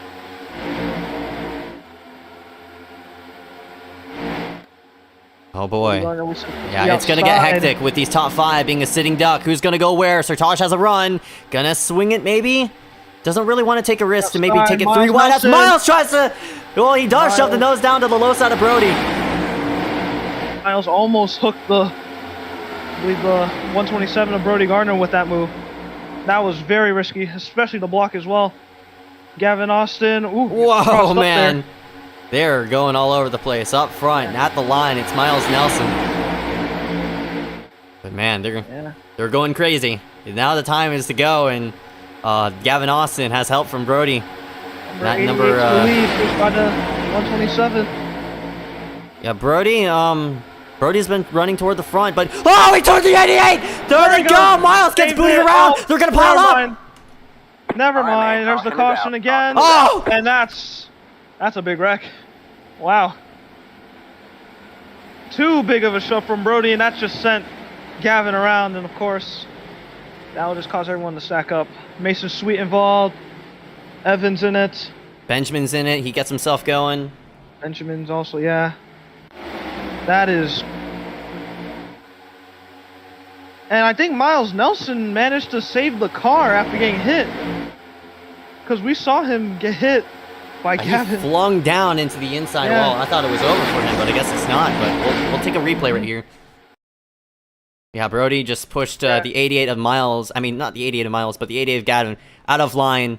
And everybody just started stacking up. And yeah, and then you see Sartaj, I believe, gets into the back of Gavin Austin. Couldn't really avoid him.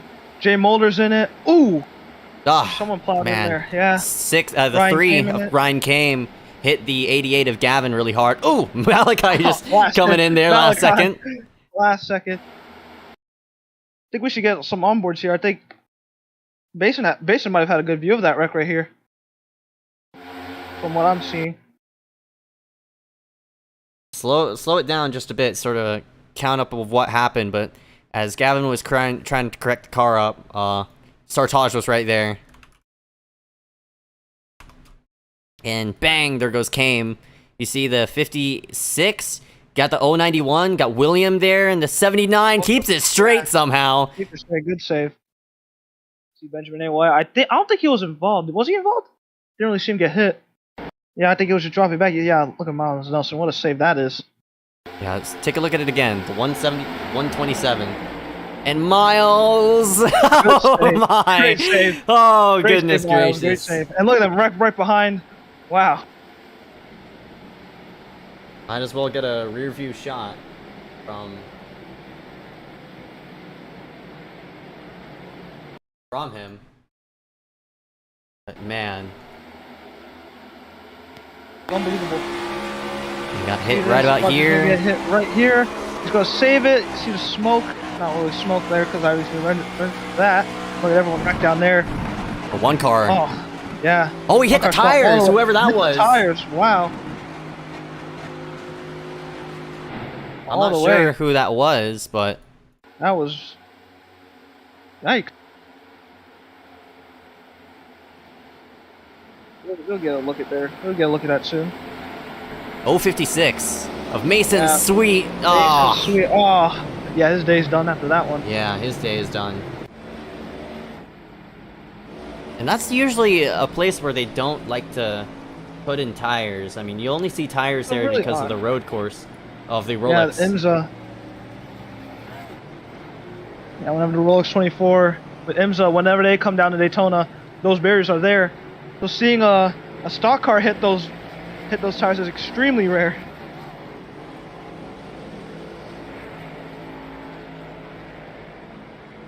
Again, that's a place in which, you know, that shouldn't be there. If Mason didn't hit those tires, I think he would have been fine. He would have just hit the inside wall, but he hit like slightly at a perpendicular, you know, angle right to those tires. So he nailed them big time, and it destroyed his car.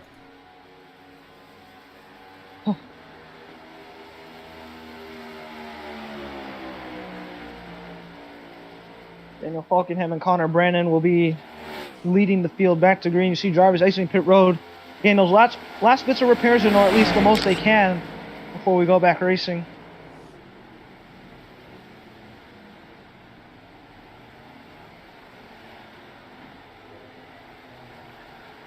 What a thrilling race this has been. Lots of wrecks, exciting moves, insane saves as we've seen before.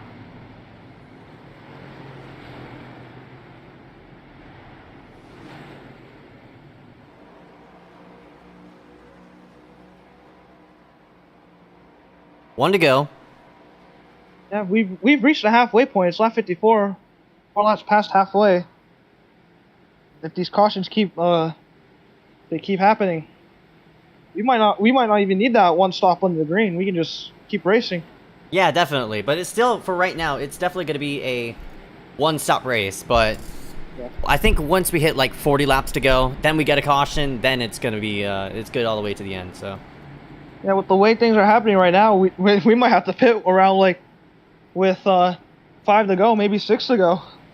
yeah, and that fuel window is going to be interesting because, I mean, it's not too small. I mean, for how many laps to go, it's not too small in which you have the gamble to go ahead and save as much fuel, but it's not too big in which you're only limited to a few laps of when you have to pit. That window of when you could pit is huge. I mean, you could pit with 40 laps to go and make it all the way. So it all matters about, you know, communication and who's going to go where, who's going to hit pit road at what time as we take the green flag with Falkingham up front. So communication is going to be big. Communication will be a big factor in the latter stages when the fuel window hits. Just find the right person as well to link up with. Maybe you two can save together and possibly duke it out between yourselves. As Connor Brandon will take the lead for, I believe, the first time since lap 10. So You saw what Connor did there. The 39 of Falkingham, he pulled down. He thought he had the run, but Connor just came back on that 39's door and side drafted him back. But now that 39 has some huge help from the 06 of Jackson Carr. yes, Jackson's a really good pusher from what I've been seeing this whole race. He's been the one to really be pushing someone really, really good. He's able to get you all the way out there without working or almost looking. See how he's just square on Falkingham's back bumper, not even just stuck there. He's not even moving basically when he's pushing. Yeah, two distinct lines as of right now with Bergie in the 83 right behind Connor. The 06 doing as best of a job as he can to push this 39. Bergie's gonna pull out, gonna come right in front of the 39. We're scrambling 3 wide to the back. Right in the back, Benjamin A. White took Liam Sheen 3 wide. I believe Liam's 6 laps down. Yeah, 6 laps down in the main pack. He may be out of this basically, but he still wants to have a little bit of fun up here. Yeah, I mean, Max Yerk, you saw it in the Wednesday race. Yerk in that number... Yeah. Oh, Bergie decided to pull onto the apron, and he's going to stall that inside line big time. Connor's going to pull out, though. Oh, and he has help with him if Ryan came. These two are familiar with each other. Yeah, they met each other in that wreck, but...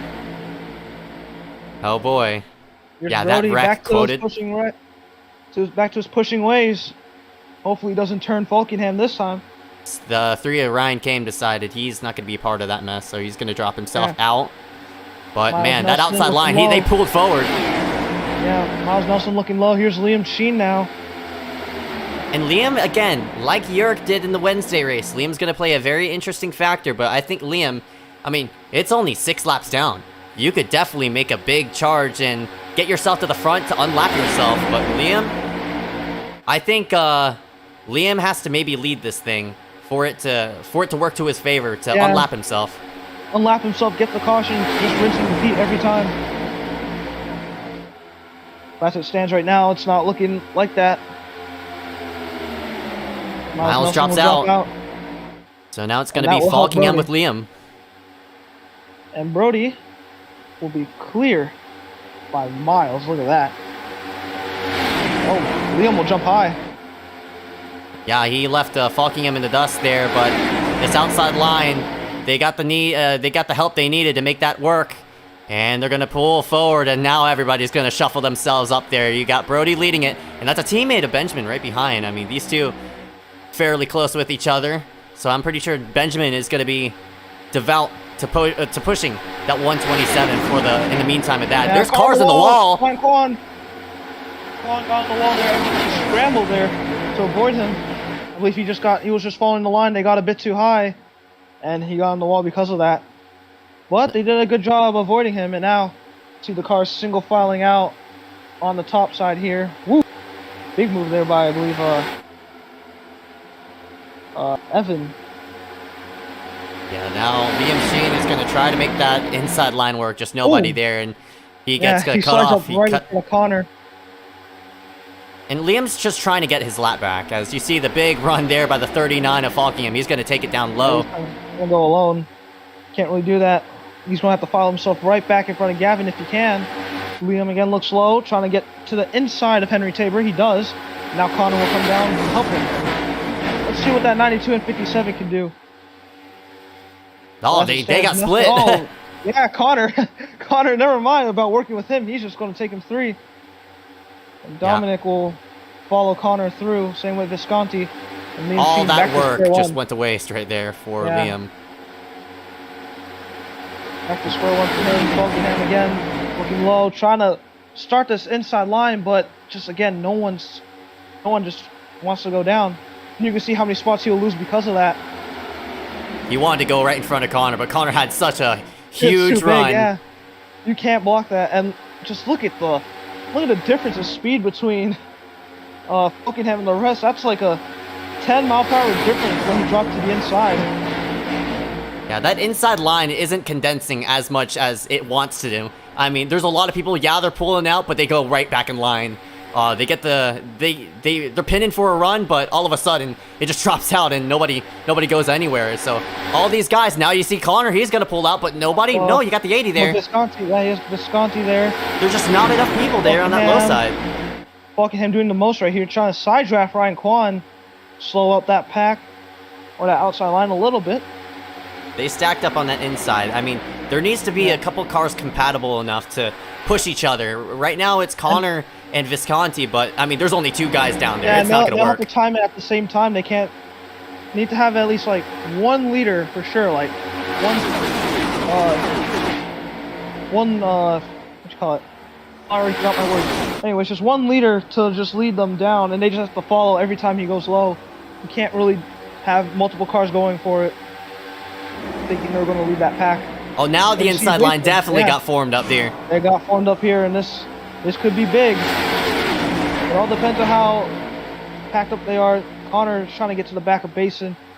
Oh, Basin, yeah, he got sideways there. It's going to stall him out again, and here comes the outside line right back at him. Behind Quan. Oh, it's Quan. Wow, he's trying to squeeze it through. He's very desperate to get something going. Oh, they're stacking up. Liam Sheen's in the wall. He got off of it, though. It's all good. Man, that inside line, I mean, they want to so badly, but this lap car is not going to, I mean, this lap car is not going to play a big factor. I mean, yeah, they can pick up a little bit of a draft from there, but that's mainly it. A little bit of the draft from Mulder, who will go a lap down here. That's Jay Mulder, but yeah, I mean, Jay is staying on the inside, so this is even more benefits to that high side. And my gosh, they're just trying to file up there. They're trying so hard. No one wants to be down there or alone, so they're just going to try any hole they see. They will take it. Even if it's the slightest of gaps between cars, they'll take it.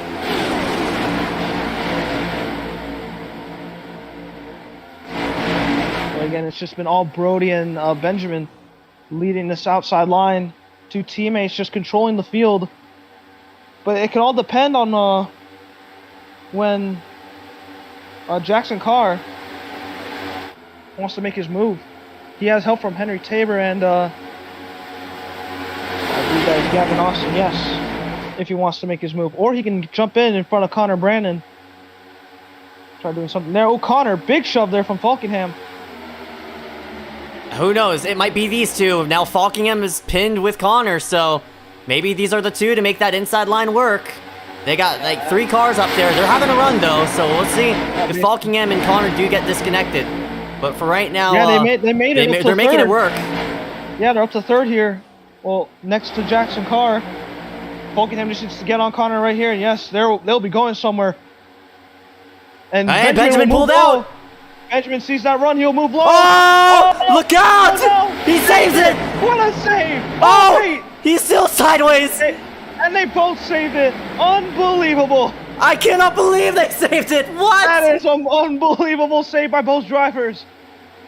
So much talent was on display, was on full display right there in 3 and 4. Holy Two cow! talented drivers right there saving that car. That is incredible. But as you see, look at the gap that got split here. Now it's a 5-car pack because of it. Goodness gracious. That was unbelievable. I mean, yeah, because the run that Connor had, he was not going to move out. He was not going to move at all the way that the run was. Benjamin thought he could jump in front, but the run was just too big, and Connor got right into him. But that's just incredible. Incredible by both drivers to save it. And now they'll have to regroup. They'll have to regroup now and try catching that main pack. Yeah, and this second pack is not going to be as organized as what it wanted to be. But I mean, they got the quantity right there. Can they have the quality? Yeah, they got the numbers. They just need all the drivers to just work together, not make any aggressive moves that could slow them down.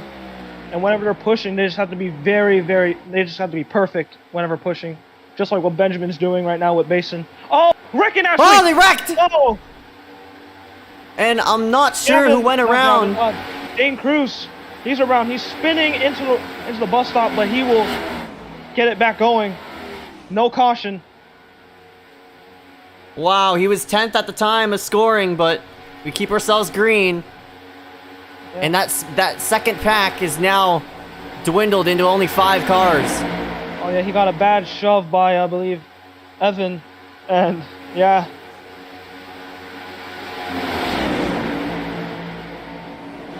Like I said, you have to be perfect with the shoves, and that's a case right there of a shove that you don't want to make when you're trying to catch a pack. Yeah, it's too much. But Too much, and of course that will cost that second pack. Maybe not really the second pack, but that will just separate.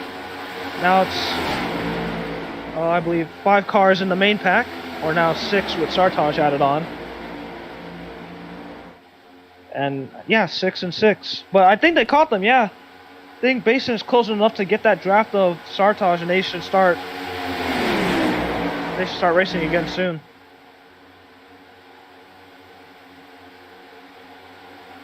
these lap cars are latching on to the tail end of this lead pack, and it's going to play a very interesting factor. And here comes that second pack. Look at the run they have. Look at that run. They'll just jump to the outside. I mean, hey, this has been our longest green flag run so far. Hopefully I didn't jinx it as Payson and Gavin almost get together while I was saying that. But, yeah, longest green flag run of the night so far.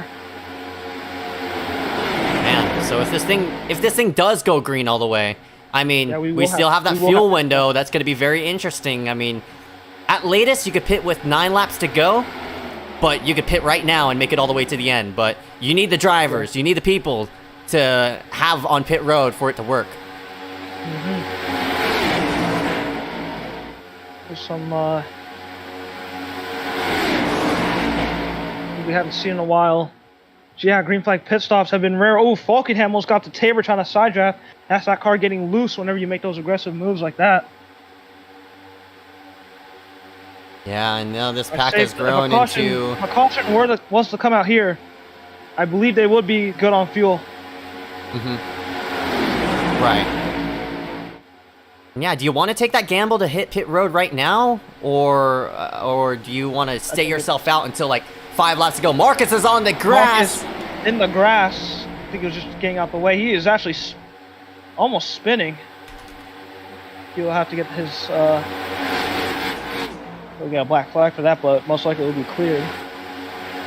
I don't know what happened with him. I think that's just, again, another case of the car getting aero loose at random. Well, as they make their way down the backstretch, Falkenham, with help from Dylan Basin, will take the lead from Brody Gardner. Falkenham's done a nice job working himself from the back to the front. And he has the company now as Brody's going to pull down low. Falkenham's going to side draft. And again, off exit, you just see how loose these guys get. So shoving off the exit is not optimal right now unless you have fresh tires.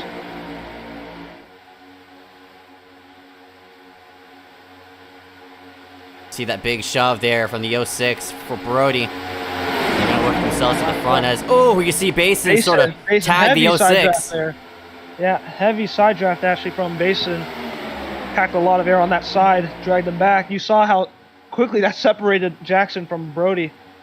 And Basin again. Man, caution is out. Caution. Caution is out. Wreck off of 2. Around goes Liam Sheen. Liam Sheen. Oh, they're wrecking again. Around goes Eduardo Munoz. Munoz wrecking. We'll get a replay of what happened to the 57. Such a... Oh, looks like Liam... Frank, you see that's Evan Amadon. Nowhere to go. Amadon, yeah. And, the 56 and Marcus and the 2 just sort of cross paths. Eduardo Munoz, they cross paths, and Liam in the... Just when I thought the racing gods would smile upon him. Yikes, yikes, yikes. Yeah, I mean, I think Liam was looking to get a run around the 04, and the 69 sort of followed him through. But, I mean, that small, slight delay of Liam trying to move himself up to get that run going. That was enough, yeah. Yeah, that was enough, but the 69 didn't realize how fast that run was coming. And, it was coming really, really quickly. That's a classic super speedway wreck, by the way. Yeah, in which one car follows, and after that, another car follows them up, but then you tag them, and yeah, it's not a good combination. Mm-hmm. Well, there's the caution that some drivers were hoping for, or maybe all drivers. So now, if they pit here, they will be good on fuel, and now we will see the race unfold at its full potential, most likely. Look at them, 3 wide onto pit road as Brody, Basin, and Falkingham all go. Bason's trying to get into his pit stall, but Brody was right there. Bason's gonna have to jam on the brakes, but here they all come. This is important right here. Big pit stop coming up. I believe Benjamin overshot his stall. Yeah, he did. He's kind of merged in with Falkingham because of course, the DNQs. Some of the stalls had to get merged. In and out. Yep. Falkingham. As the sun is setting here at Daytona, we're about to see this race really, really unfold now.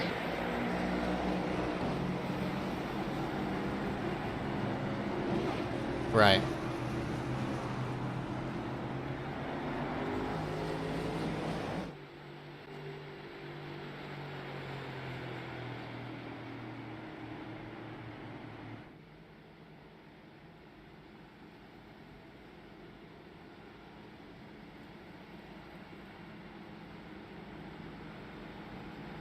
Not a lot of people on the lead lap. 23. I mean, that is a fair amount, honestly. But man, we're coming to that final 25% of the race. It's go time.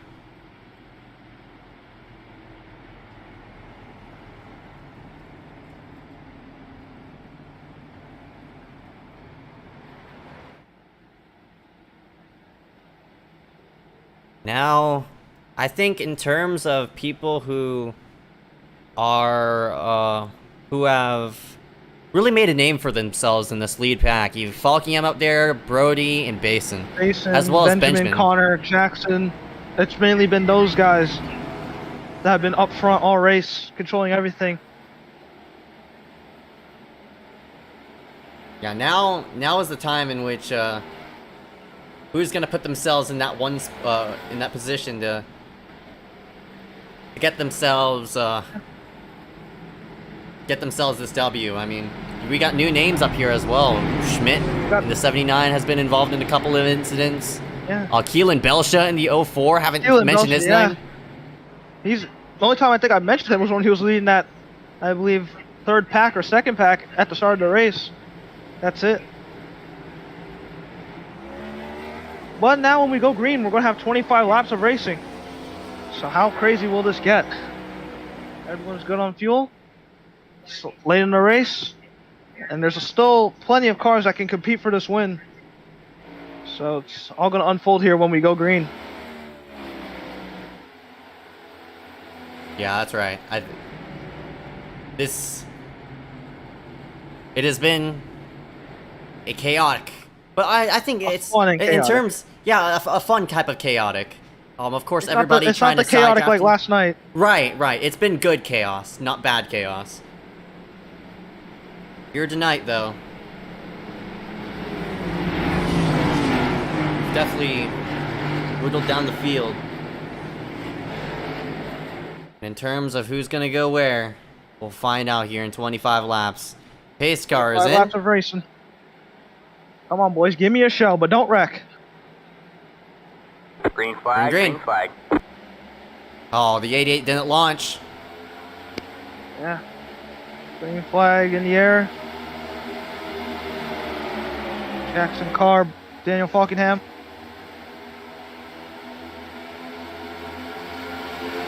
Working themselves through 1 and 2. Single fought through the top 4. Someone, we know someone will pull out here. Carr. Brody pushing the pusher, actually, from the angle he was at. Yeah, trying to maybe get that inside line going. But man, Falkingham is snagged to the backside of that 06. They're going to pull themselves forward. This is tandem drafting at its finest. Look at them. That top 4 is gone. Again, it's those two, Falkingham and Jackson. Those two have been mainly the only ones that can pull away from the main pack with tandem drafting. And that's something I didn't really tag upon. There's cars that you are quoted compatible with, and cars that you just can't push. And that's based off of King, and I guess the 06 and 39, they've just found each other in the right spot, and here they are leading this thing. That is true.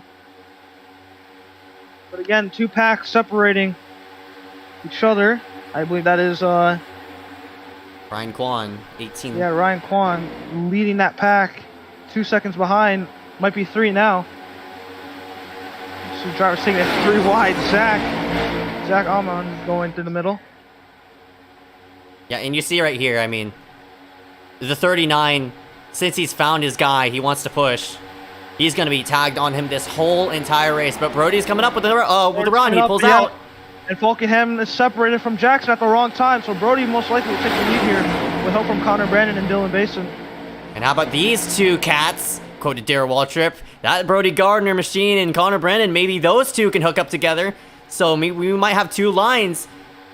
Who? Oh, Brody. In there. Yeah. Brody was slowly chopping down. Connor gyps him out. He's going to get with Basin. Basin and Connor have been, from what I hear in the team chats, or in the voice chat in game, those 2 have been trying to find each other most of the time and link up. And now they find up. 3 wide right behind. One of the Napa machines just split the middle. That's the 018. Zach Almond. But up front, 2 distinct lines. It's Brody on the inside and Connor on the outside. Look how loose Jackson got when pushing Brody. Oh yeah, he's just too sideways. And this is gonna stall this inside line's momentum. And this will benefit to Connor, who's gonna pull himself to the front. And Basin's clear as well. They're both gonna drop bottom. And William Schmidt, who was trying to file in as well, he's gonna be left out with Dominic Howell and Miles Nelson on the outside. Now Basin. Oh! Basin hard to the wall! There they go! And no caution comes out. Benjamin spinning. Oh, there they go again. That's going to be a caution. Sertage. Oh, no. Oh, man. Liam. Oh, my gosh. Oh, no. Wow. Those are big contenders, big names in that wreck. One of them's Basin. He will not go back-to-back. Not back-to-back, but he won't get that redemption. Losing out that 5. Oh, yeah, that's right. 250 last year to Peter Kenny. Oh, Basin, I mean, he tried to gather it, but the car just snapped on him, and the car went dead right, but... You think he had a little bit of help from Brody? Not really sure. See here. Oh, definitely some help from Definitely Brody. got help from Brody. Yeah, got help from Brody off the corner, and you don't push off the corner with these cars. And hard slow wall. That right there is where the car was killed. Look at Dom. Made some contact there with Dom. Oh, fucking him! I was so lucky. Dominic was flying back Look inside. at him. Yeah, and also with Henry Tabor, he also got lucky. And Yeah, you saw the right front. I was pointing out there. Yeah. It was broken, and that car snapped around. yeah, it's crazy. It's for Benjamin, and Benjamin. Yeah, I think he got just lucky. Kept it straight, yeah. Kept it straight. But again, Dog showing off his talent there by saving it that easily. But, I mean, hard to sort of call on, who's really... Well, Brody did run... Yeah, now, big names out of it. Sartajman, I believe he's out of it, because he took a heavy hit to the front. Right. Doing Basin. Basin's out of it. Yep, Sartaj with the meatball flag. He's out of it. Take a look at it again. Trying to get a pop up, but here it is. On board with Brody Gardner. Yeah, Right there, you see the back right contact. here. Yeah, contact right there. Wrong place to push, and yeah, there goes Basin.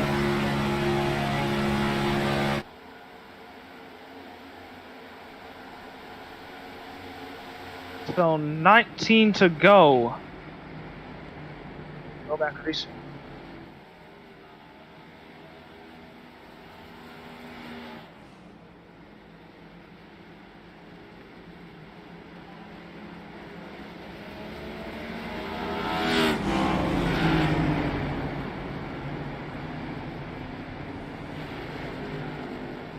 So now the top 5 will be Connor Brandon, Brody Garner, William Schmidt, Falkenham, and Miles Nelson.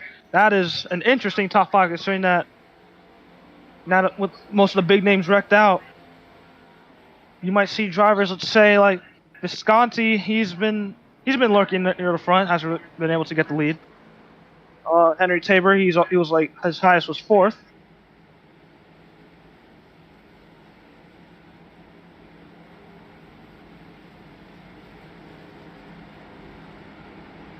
So, okay, boys, the laps wind down.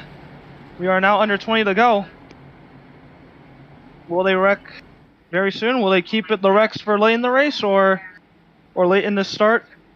Or will they somehow go green the whole way? Based on how many cars are on the lead lap right now, probably... Man.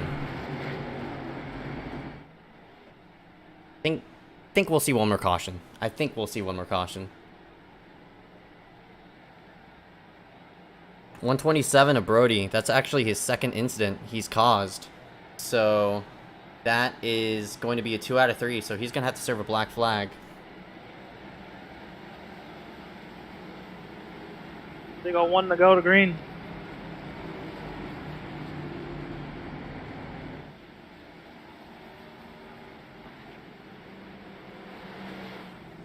Connor Brandon, what a race he's been having. He's been all over the place, back to front to almost wrecking.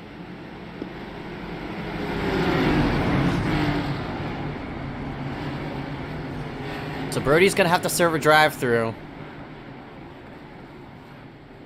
for causing his second incident of the evening. Which is kind of unfortunate, but...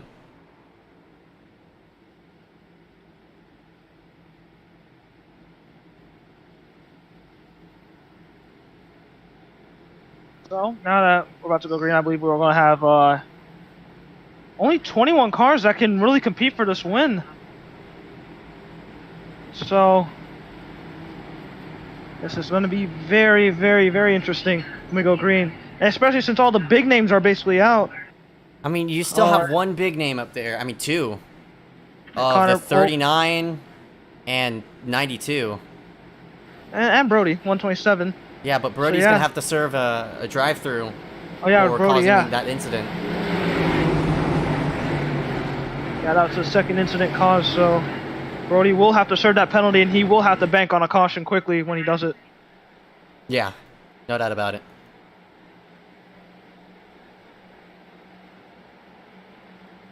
Green flag. Green Connor flag, got a jump. Connor gets the jump. He won't have to worry about Brody, but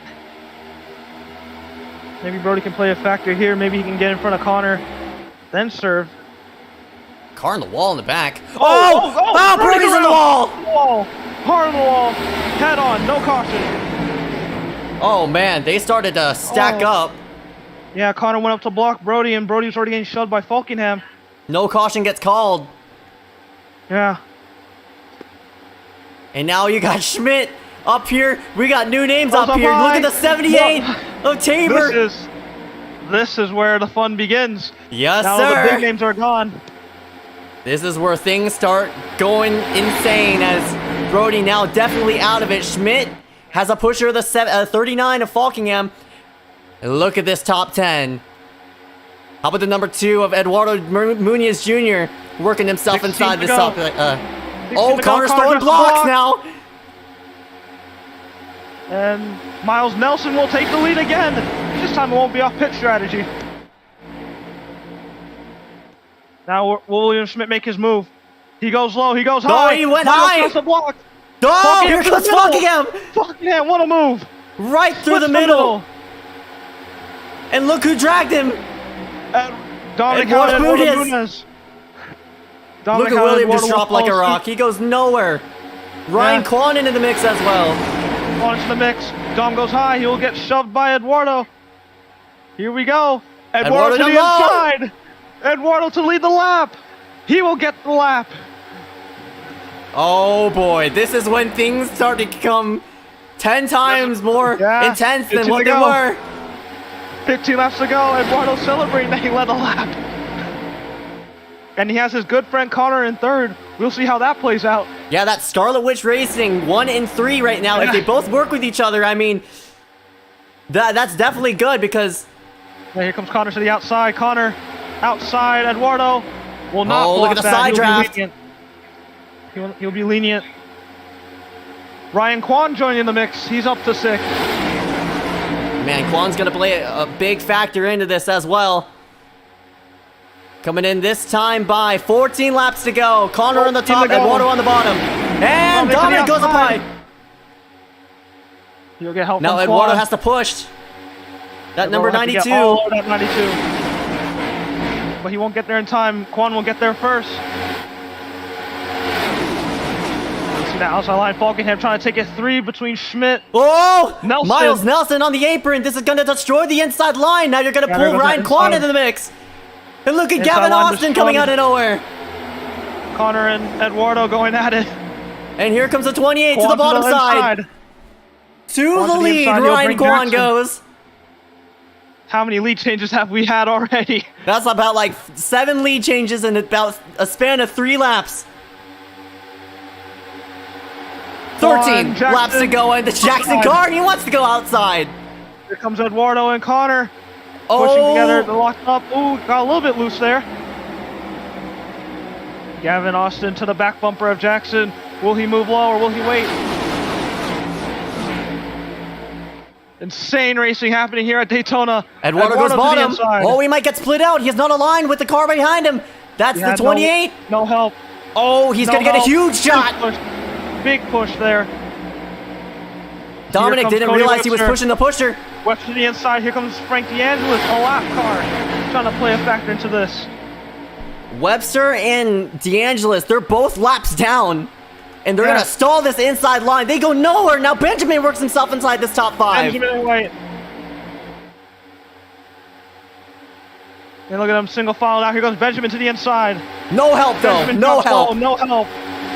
All the way back to Bergie, who's about like 3-4 car lengths behind. But this outside line, they're starting to Dale again. And there's that. Of course, the Dale line happening right at the end of these things. You see Dale Jr., he usually brings them up around 20 to go. Just right around. And they're doing just that. But now is the question, who makes the move that with everyone else on the inside?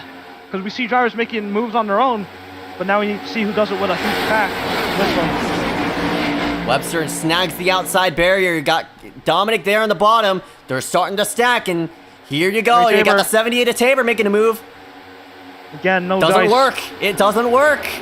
Look at Gavin all over the back of Jackson, trying to just pull him away from that pack. I mean, this is interesting now. 11 to go. You gotta pull out with, I think you gotta pull out now, honestly, to get yourself. This is a huge opportunity for these people in the back to get themselves to the front, and you got an entire inside line there available. Here comes Dominic. Oh, Dominic gets turned! He's gonna turn back right into the pack. Oh wait, Look out! He saves it. He saves it. Eduardo also got slowed down because of that. He's gonna lose the main pack. Yeah. Very scary situation right there for Dominic. I think he tried to go low with Webster, and Webster just got him wrong. This time by 10 laps to go. Who will take the bait to go bottom? Oh, I'm getting excited now. Oh boy. Benjamin goes down there. He has Kwan to support. None of them want to pull out. They're so scared. I mean, you got 2 cars down there. Yeah. Oh, they're stacking up. They're stacking up. Berkey's in the wall. There he goes. Oh, Webster's around. There goes William. Caution comes out. And Berkey goes around as well. Oh, Keelan Belcher piles in. Is out. Dane Cruz also in that. Caution waves with 10 laps to go. What a turn of events here at Daytona. Oh my gosh. Oh boy. It doesn't get better than this, does it? It does not get better than this. It might get better though. I mean, I'm not gonna lie, but it has been great. The fact that a single file line got me excited. Oh man. And it's those small gambles that these people have to pay in price to get themselves to the front. Unfortunately, you can't do much in that scenario. They just started accordioning. There goes Webster, goes Schmidt. Schmidt gets, man. Luckily for Schmidt, all he did was spin, but Bergen... Yeah, he just won. Yeah, he barely avoided getting clobbered by, like, 4 cars at least. Webster's done for sure. That tolling's bent in.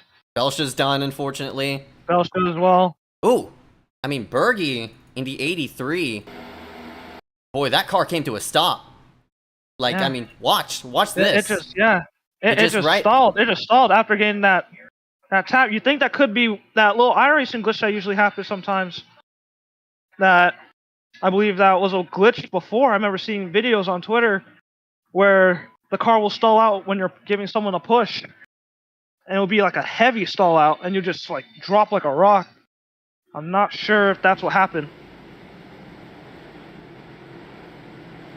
I have no idea what I've witnessed. I mean, that's the first time I've seen that. That was a very odd wreck.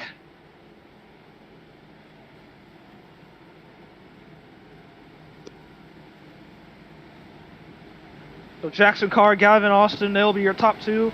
Followed with Connor Brandon, Daniel Fogingham, Evan. Keep forgetting his last name. Amadon. My fault. Amadon. Henry Tabor. Yeah, Evan in that number 091. He's come from out of nowhere. He's now inside this top 10 with 8 laps to go. I swear he's been in like every wreck as well. Yeah, my goodness gracious. And now, like, the names again in the top 10, or top 15 to be exact. You got, like, let's say we got Gavin Austin, Evan Amadon, Miles Nelson, Eduardo Munez, Kwan. This is just... And we're for sure going to have we're sure going to definitely have a first-time Daytona 250 winner with Basin out of it. Yeah. Yeah. I don't recall Basin win. I swear it was just Peter. Unless... Oh, I mean, Peter. Crap. I keep saying Basin. I keep thinking it's shootout. Yeah.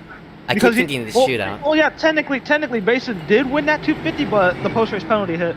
Yeah, so, it was Peter and Beyer. So yeah, for sure. I mean, no doubt about it. We're gonna have and we're gonna get probably a very, very random 250 winner. I mean, if Falkingham wins this race, that's definitely not random. Falkingham, a huge name. Connor, Benjamin, those guys winning would not be random at all. No. We could have a rookie winning this in the hands of Jackson. who's leading right now. Go through the order real quick, right in the bottom of your screen. Jackson Carr has led 13 laps, now up front. You got Gavin Austin, who's yet to lead a lap, actually. Connor Brennan has led 9.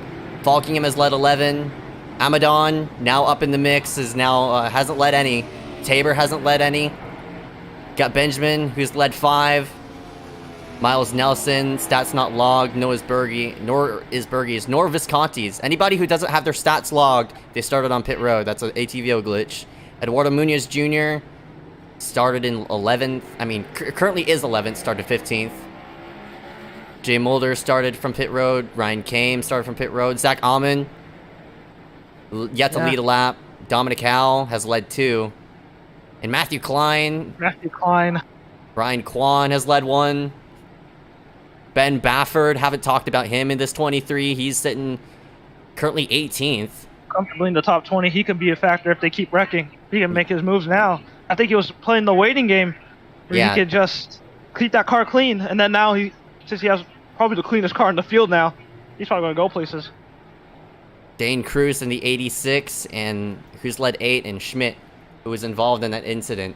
20 cars on the lead lap to lead ourselves to a 6 to go restart. $100 on the line. Will this thing go green? The way things are going, I don't think we're going to make it to a regular finish. I think we're going to go overtime. But pace car will do its thing. Hard left turn onto pit road. It's in the hands of Jackson Carr now. Both Daytona 250s have ended under a green-white checkered. Will this be the third? Man. Jackson did not get going. Yeah, and this is going to clear that number 39 of Falkingham. He's going to have a huge shot to take this lead. He doesn't take it, though. Oh, my goodness gracious. This outside line. Now Falkingham goes down. Now he takes it. And he's going to side drive heavily, trying to clear early. And he will. 3 Look out! No, there they go. Oh, they're wrecking in the back. All right, man. Caution is out. Caution is out. Round goes the 018. Zach Amon tried to split the middle, and it just didn't work. Got Evan Amadon in that. Look out. And we'll do it again.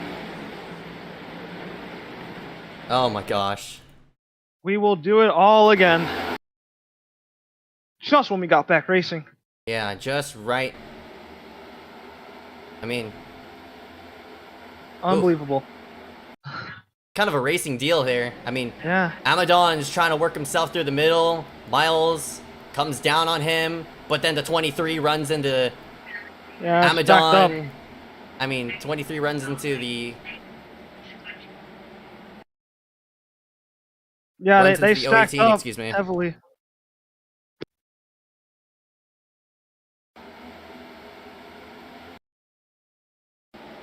But I think it was Miles' intention to really pinch down that 018, trying to follow in line, but I mean, definitely got low there off the corner. Yep. And I think this time I feel like now we're going to have a 3 to go restart now that the caution came out, so now it's going to get even more insane with the racing.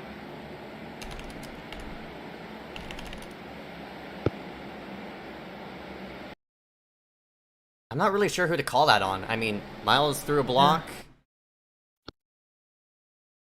Yeah, Miles threw the block, checked up, I believe, Zach, who didn't want to get wrecked, and then of course... Ben's coming with a full head of steam. Can't really do much in that scenario. Yeah, that's just a stack up there. We've seen that before with Liam Sheen in the shootout, I believe, where he tried blocking, forgot the driver, but he tried blocking, and that caused a huge stack up, and again, caused a wreck. It's more of a racing incident. Drivers going for holes, etc. Yeah, I mean, you could call that on Nelson, but the 23 ran that 013 over. I'd say that's a racing incident. You can call Nelson for throwing the block, and then you can call on Ben for plowing right into the back of Zach, which wasn't really his fault at all, because how the stack up was. Yeah. We'll get a probably 2 to go restart. So it's technically a green-white checker. On regulation. Yeah, 2 to go with regulation, and look who's up front. It's Falkingham. He knows how to control Falkenham, these Gavin things. Austin, and he's going to be linked up with Jackson Carr. Those two have been very good together. So.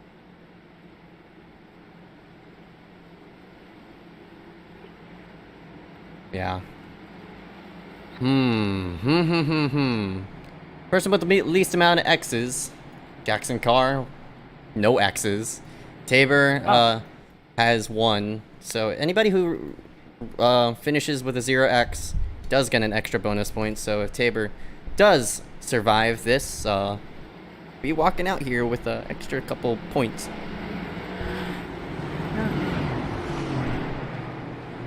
But oh man, I'm nervous. I'm nervous. I'm nervous as well. This is where hearts will be broken, and this is where nights will be made, depending on who you are.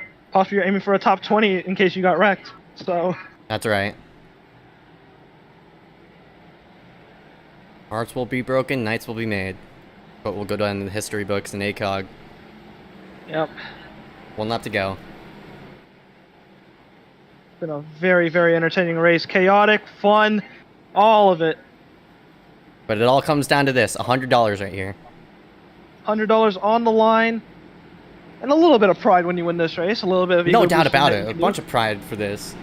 Definitely a flex. I mean, it's not that, you know, you got Mickey Not Moused like- it. You know, Yeah. these next gens, you got to fight for it with a side draft and such. Yeah. But if anything, a Mickey Mouse winner in my book would be like the whole field wrecking and probably like someone from 15th winning. But that's Yeah. it. Because all these guys up here in this top 20, they deserve to win this race. No They've doubt been about racing. it. They've been keeping the cars clean for the most part. They've been up front basically all race. They've been just making the right moves. So Right. so if anyone wins here, they truly deserve this one. Mm-hmm.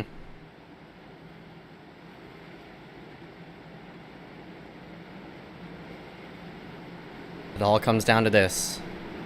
Pace car makes Will we its see way a restart into wreck? turn 3. We've seen the last 2 cautions have actually technically been restart wrecks. Or actually, the only last one. I'm not really sure about the previous couple ones ago. Here we go, though. 3 laps of racing left. 3. Falkenham, Austin, Carr and Tabor, Brenner and Nelson. It all comes down to this. On regulation, if we wreck, we will have our first attempt of proper green-white checker to restart. But as it stands now, we will do this in regulation. Falkenham will get to the Green, restart green, zone and he will punch it. Green flag. 2 laps to go at Daytona. Oh, man. Okay, so Buckingham got a good restart. I'm sure that 06 of Jackson, he wants to stay tucked with this number 39. They're They're starting to stack up. Here. Gavin's getting a big push here. Eduardo! Taking in 3. No, he split out Bergie. Here comes Connor and Benjamin trying to get together. Oh, Connor tried to go low with Benjamin. But has you got other Miles plans. there, now on the bottom. Miles on the back. This is a huge opportunity for Benjamin to pull out. No, he gets taken 3. He gets taken 3. Never mind, gets back in line. Gets back in line. This Oh, is they're where it all stacking comes up. down to. They're stacking up. Big. Sartosh takes it 3. 3 wide. It all will comes down make to it a this. white flag. $100 on the line. White flag is out. 2.5 miles left. It all comes down to this. And it's top 5 all by themselves. Eduardo gets a push. He pulls out. The inside. Eduardo low. Can Will this he be get the help? He's time? on the side track. Jackson Carr just about had snagged the outside barrier. Eduardo gets turned. Eduardo gets turned right into Bergie and they're wrecking in the back. Up front, though, it's 4 guys Up by front. themselves. 4 guys. Jackson Carr trying to No, time Benjamin got right. side by side with the 06. But here you go. Off the final corner. 39, 06. Who's it going to be? 47 to the line. Here they come. Looks low. He gets blocked perfectly, and Falkenham will be taking $100 home, and he will etch his name into ACOG history. He wins the 250. That was a perfect block. You cannot ask for a perfect block. That is an $100 move right there that Falkingham made. Money move right there. That was perfectly executed. You cannot ask for a better move. And Falkingham will be taking all that. And, like, my gosh, Falkingham did everything right. And I'm surprised Carr didn't pull out their last Really second shocked. into 3. Yeah, I'm shocked that car really waited that long to make. If anything, I would have made the move in turn 3. Where Yeah, he had to make the he move had in to 3. move. It just He didn't had work. it. He just had to drop low, get right next to the quarter panel. That's it. He had the race won. Because Benjamin already dropped off by then. So it was basically a one-on-one. Yeah, just waited way too long. What a race. What a race. What a finish. What a finish. Falkingham will do his burnouts. He will take home $100. I'm sure drivers are probably not happy with Carr, though, with how he just sat there. Yeah, I mean, I was very surprised that Carr kept himself in line. Take a look at the Really replay shocked. again, like, Yeah. for those final 2 laps. Let's look at this again, yeah. To see what happens.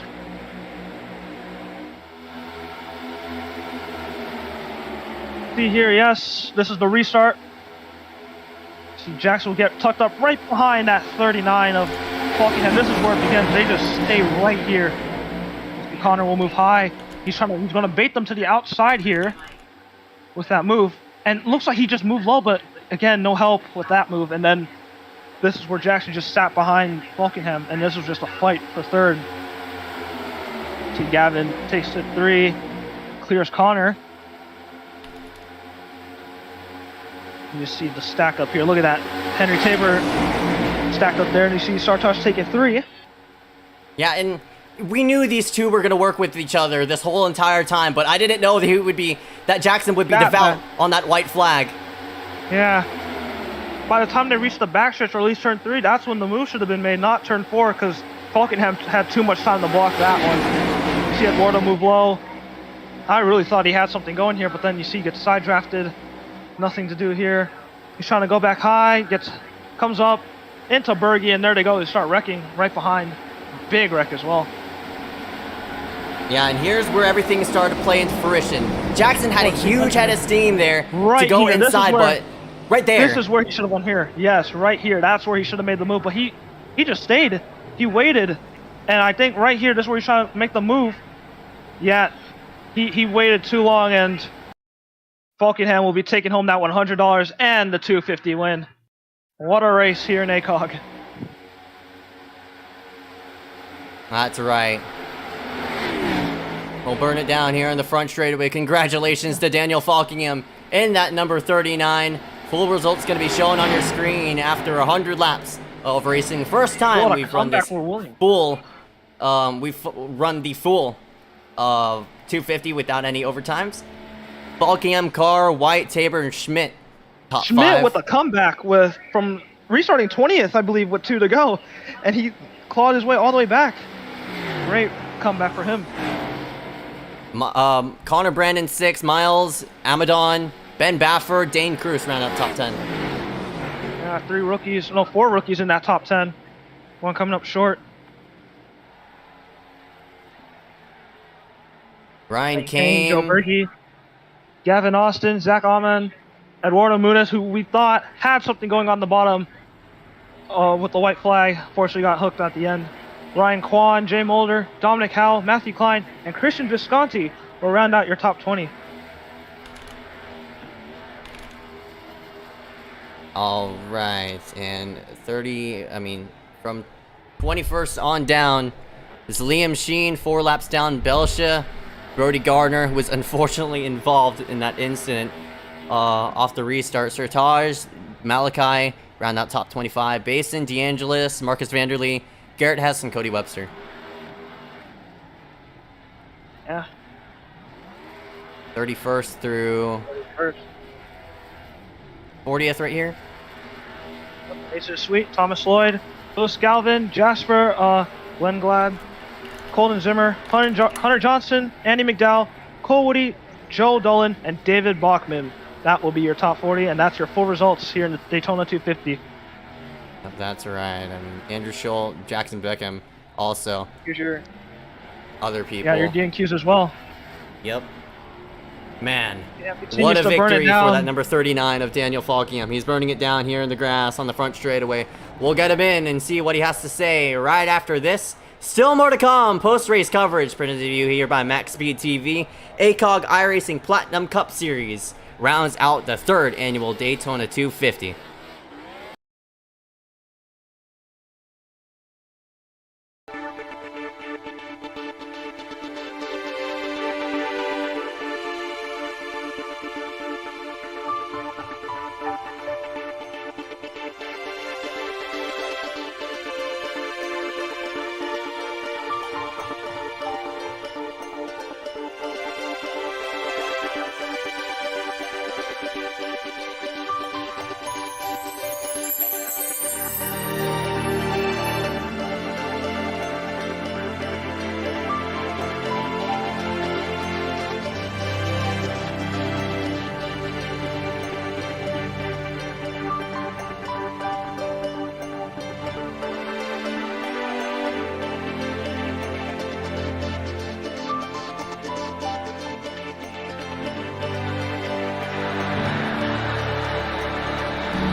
Welcome back. Post-race checkered flag here, presented by Maxspeedtv, presents to you post-race coverage for the ACOG iRacing Platinum Cup Series. What a victory for Daniel Falkingham in that number 39. Honestly, what a race overall. It was sort of messy there in the start with those wrecks and such, but once everybody got themselves cleaned up, it definitely got interesting there at the end. But in the end, it was Daniel Falkingham in that number 39. Very, very great race that we've seen. Lots of aggressive moves, bold blocks. Of course, you saw a little bit of team action going on here with drivers linking up, pulling away. You even saw a whole outside line train at the end of this race.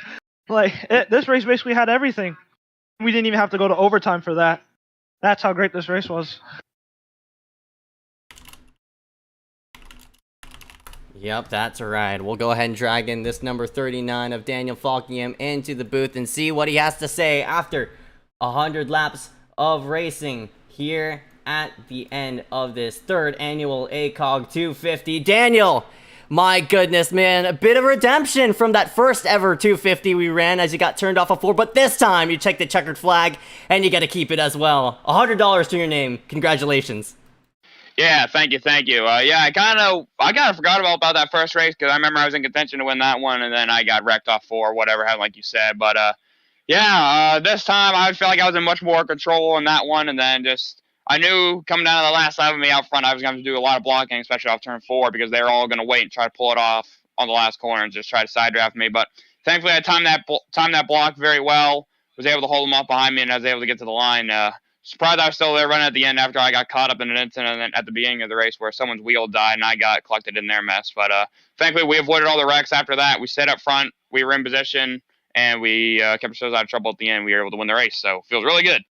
Definitely has to feel good picking up $100 here in the ACOG iRacing Daytona 250. You pulled a perfect block off of that final corner right on Jackson Carr. Of course, with these next gens, the new aero package, you definitely learned a lot, and it played here into effect. And you saw that 06 coming, blocked him out on the inside. How much racing did you do with this next gen on the super speedway side, and how much experience did you get prior? I've done quite a bit of it. Honestly, I know they had this new damage model. I thought it was going to be a lot different, but for me, it's honestly felt the same as it always been. So I think I've had a lot of experience with it already. I finished 4th in the podium 500 earlier this year, and honestly, just getting a lot of time in it just because I love super speedway racing. I'm getting better at it. I wouldn't say I fully love it, but I do like it, and I'm getting better at it. So definitely was fully prepared coming in. Pretty much, I knew the goal in mind was just to avoid all the wrecks because I knew we were going to have a lot of those and not a lot of racing. So, but thankfully, I was able to learn a lot to be able to put myself in that position where I could control it at the end to just hold out the field. So, yeah, I mean, definitely if it with the old car or before the updates, when I pull that block, I'd probably be wrecking because I know it's very hard to, like, once you wiggle a little bit, you're pretty much dead. So I knew I was wiggling a little bit trying to hold off the field there, but thankfully I was able to keep it straight. And yeah, and like I said, we got $100 too, so feels really good. Definitely. Daniel Falcone, congratulations on your big win here tonight at the Daytona 250, third annual one, wrapping itself up with that 39 in victory lane. Before we let you go, any sponsors you want to thank here for tonight? Yeah, just got to thank January 31st, a new sponsor with me this year, and also Fisher Bailoff 207 for all their support. Got to thank everyone who runs the show over here, everyone who races to make this league possible. It's been a while since I've run over here since you guys, my first race here since you guys rebranded it. So it feels good to come back over here and do a little racing and make a little money too. So that's pretty cool. So thanks to you guys. Thanks to my team, North Force Racing, Preston Gilson, the whole crew over there, and all my teammates over there. We're getting ready for round 2 of Road to Pro here in a few weeks. And hopefully we can do some good stuff over there. So thanks to North Force Racing, everyone over there. Thanks to you guys on the broadcast. Thanks to all the fans who watch us. SRD setups as well. Colin painting up my car. And friends and family for watching as well. And it's also my girlfriend's birthday today. So a special shout out to her. Happy birthday to her. All right, but 10-4, Daniel Falcone in this number 39 rounds himself out in victory lane, leading 17 out of the scheduled 100. We'll go ahead and see you coming post-race, buddy. All right, thanks, guys. Y'all have a good one. You too.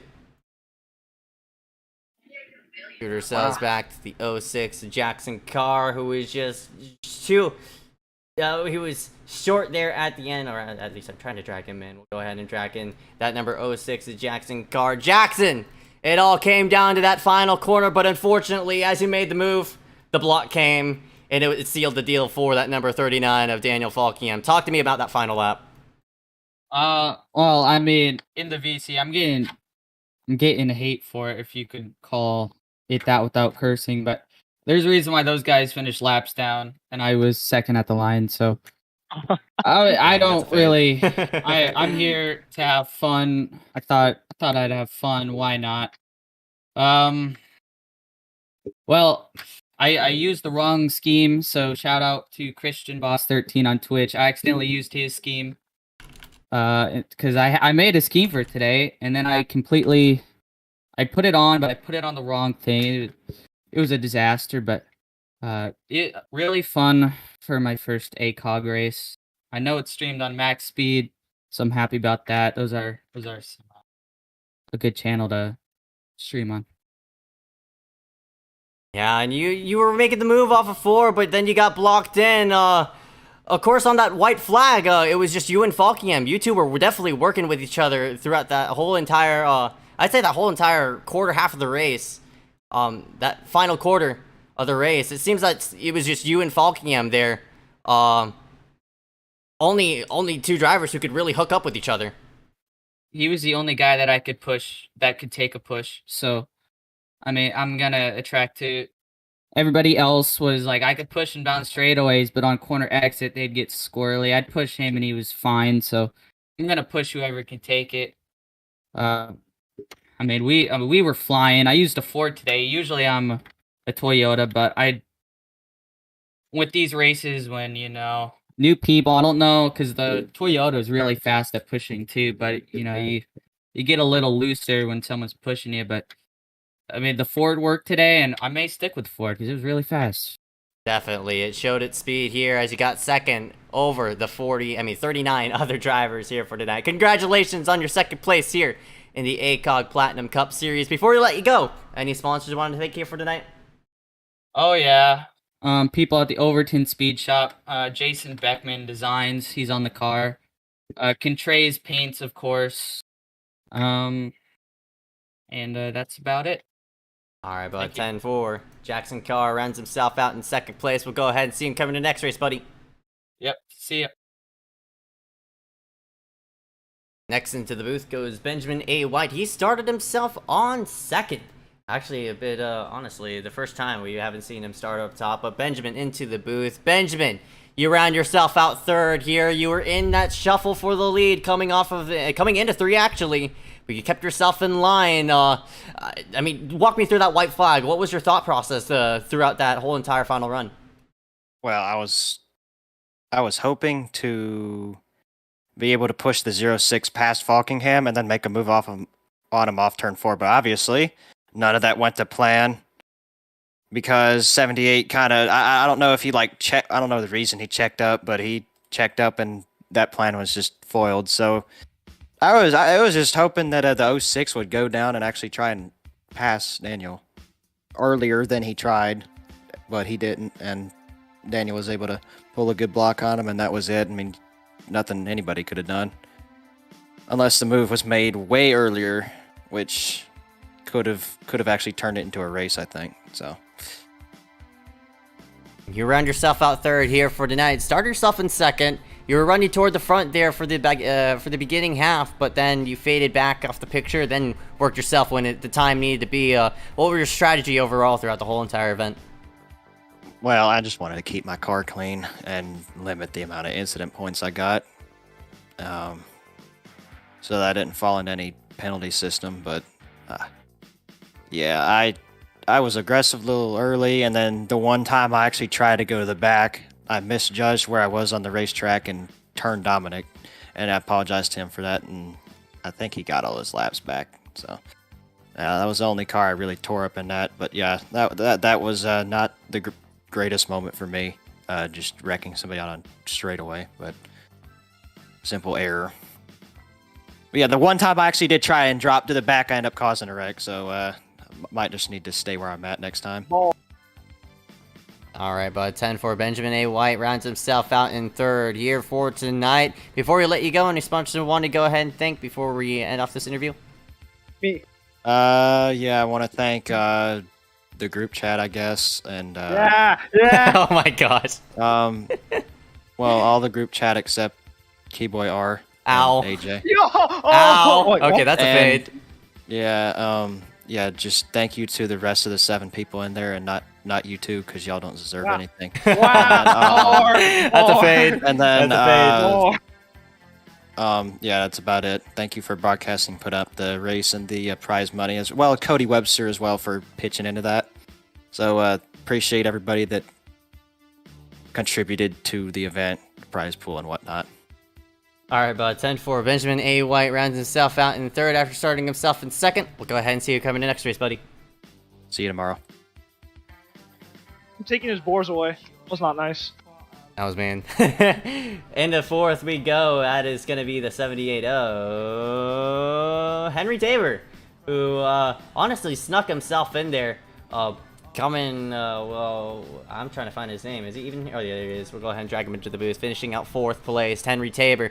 And that number 78, those last 15 laps, you started to make your move, and it turned out to be a top 5 move. Congratulations, buddy. First thoughts. Thank you for the congratulations. That was a very difficult race. I would say the car was the handling wasn't great. There was a lot of rear swaying, especially when the fuel loads got lighter. It was definitely very difficult, but I'm very happy with the result. Even though I think maybe just one different move we could have came away with the win. Yeah, that's right. I mean, you were in contention there during that final run, and my goodness, everything started going left and right. But you that big wreck off of 2, I'm not sure if you were a part of it or out of the mix, but it ended up you getting fourth. Yeah, no, I saw that wreck out of 2, and I was in a call with Benjamin, and I told him it's just the 4 of us, and I was on his bumper, and I obviously didn't want to wreck him. I have a lot of respect for him, and we had a really good just final kind of last stint in the race. So I told him it's just the 2 of us, or it's just the 4 of us, I should say, with Falkingham and Jackson. But I got out of it too early, and I thought that was it, and maybe if I didn't, maybe we would have been third, second, or even first. But still, I think that what we did, we maximized what we could do with how the last lap played out. I just think that, could have been a bit better, but I'm still overall very happy. Definitely nothing to fret over, especially finishing in the top 5 after a 250-mile lap. 250-mile lap. What am I saying? 250-mile race here tonight for the ACOG Platinum Cup Series. Before we let you go, though, any sponsors want to thank you for tonight? Yeah, I want to thank Tabor Accounting Group, Melee Design Firm, ProDrive Racing, Flat Out Motorsports. I also want to shout out to my grandmother, my grandma Margaret. It's her birthday today, so once I'm done here, I'm gonna go up and celebrate. Really happy that I wish I could have won it for her, but I'm still happy. Top 5. Shout out to you. All right, bud. Henry Birthday, Tabor Grandma. rounds himself out in 4th place. We'll go ahead and see you coming to the next race, buddy. Thank you. Scooter sails back 1 spot to a William Schmidt in this number 79. AG, you want to take this one? No, you can do it. I don't have any questions. All right, but just a comment 10-4, guy. we'll go ahead and swing in. That number 79. Oh, William Schmidt running for SKS Rain. Blah, blah, blah, blah, blah. Yagadu. Sorry, apologize about that. But we'll drag in number 79, oh, William Schmidt for SKS Racing. Your teammate, unfortunately, wrecked out very early, and you were left by yourself. But when you made the move, I guess it was right, and it resulted you in a top 5. Yeah. Yeah, that I don't know what happened that whole race. I mean, I was in a call with Andrew, and then like on lap 20, he just got completely bodied by people not knowing how to drive. Pretty unfortunate. Then, I don't know, I just kind of vibed for the rest of the race. I got involved in a couple incidents. Somebody didn't know how to check up, and I did like 3 loops and only got like 5 seconds of damage out of it. And then everybody just died, and I got 5th. So yeah, that was something.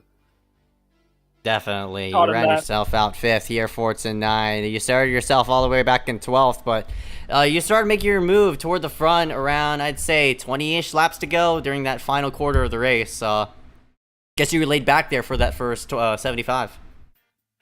Yeah, I mean, I just kind of went wherever I thought was safest, and it worked for the most part. I had a relatively clean car, which is a rarity because I'm normally out dead on the fence somewhere. But yeah, happy I'm just able to come home 5th. All right, but 10-4. William Schmidt rounds himself out in 5th spot. Before we let you go, any sponsors want to thank here for tonight? Obviously, I want to thank everyone at SKS Motorsports. Y'all are cool. And, yeah, we don't have any legitimate sponsorships because we're broke. And, yeah. That's crazy.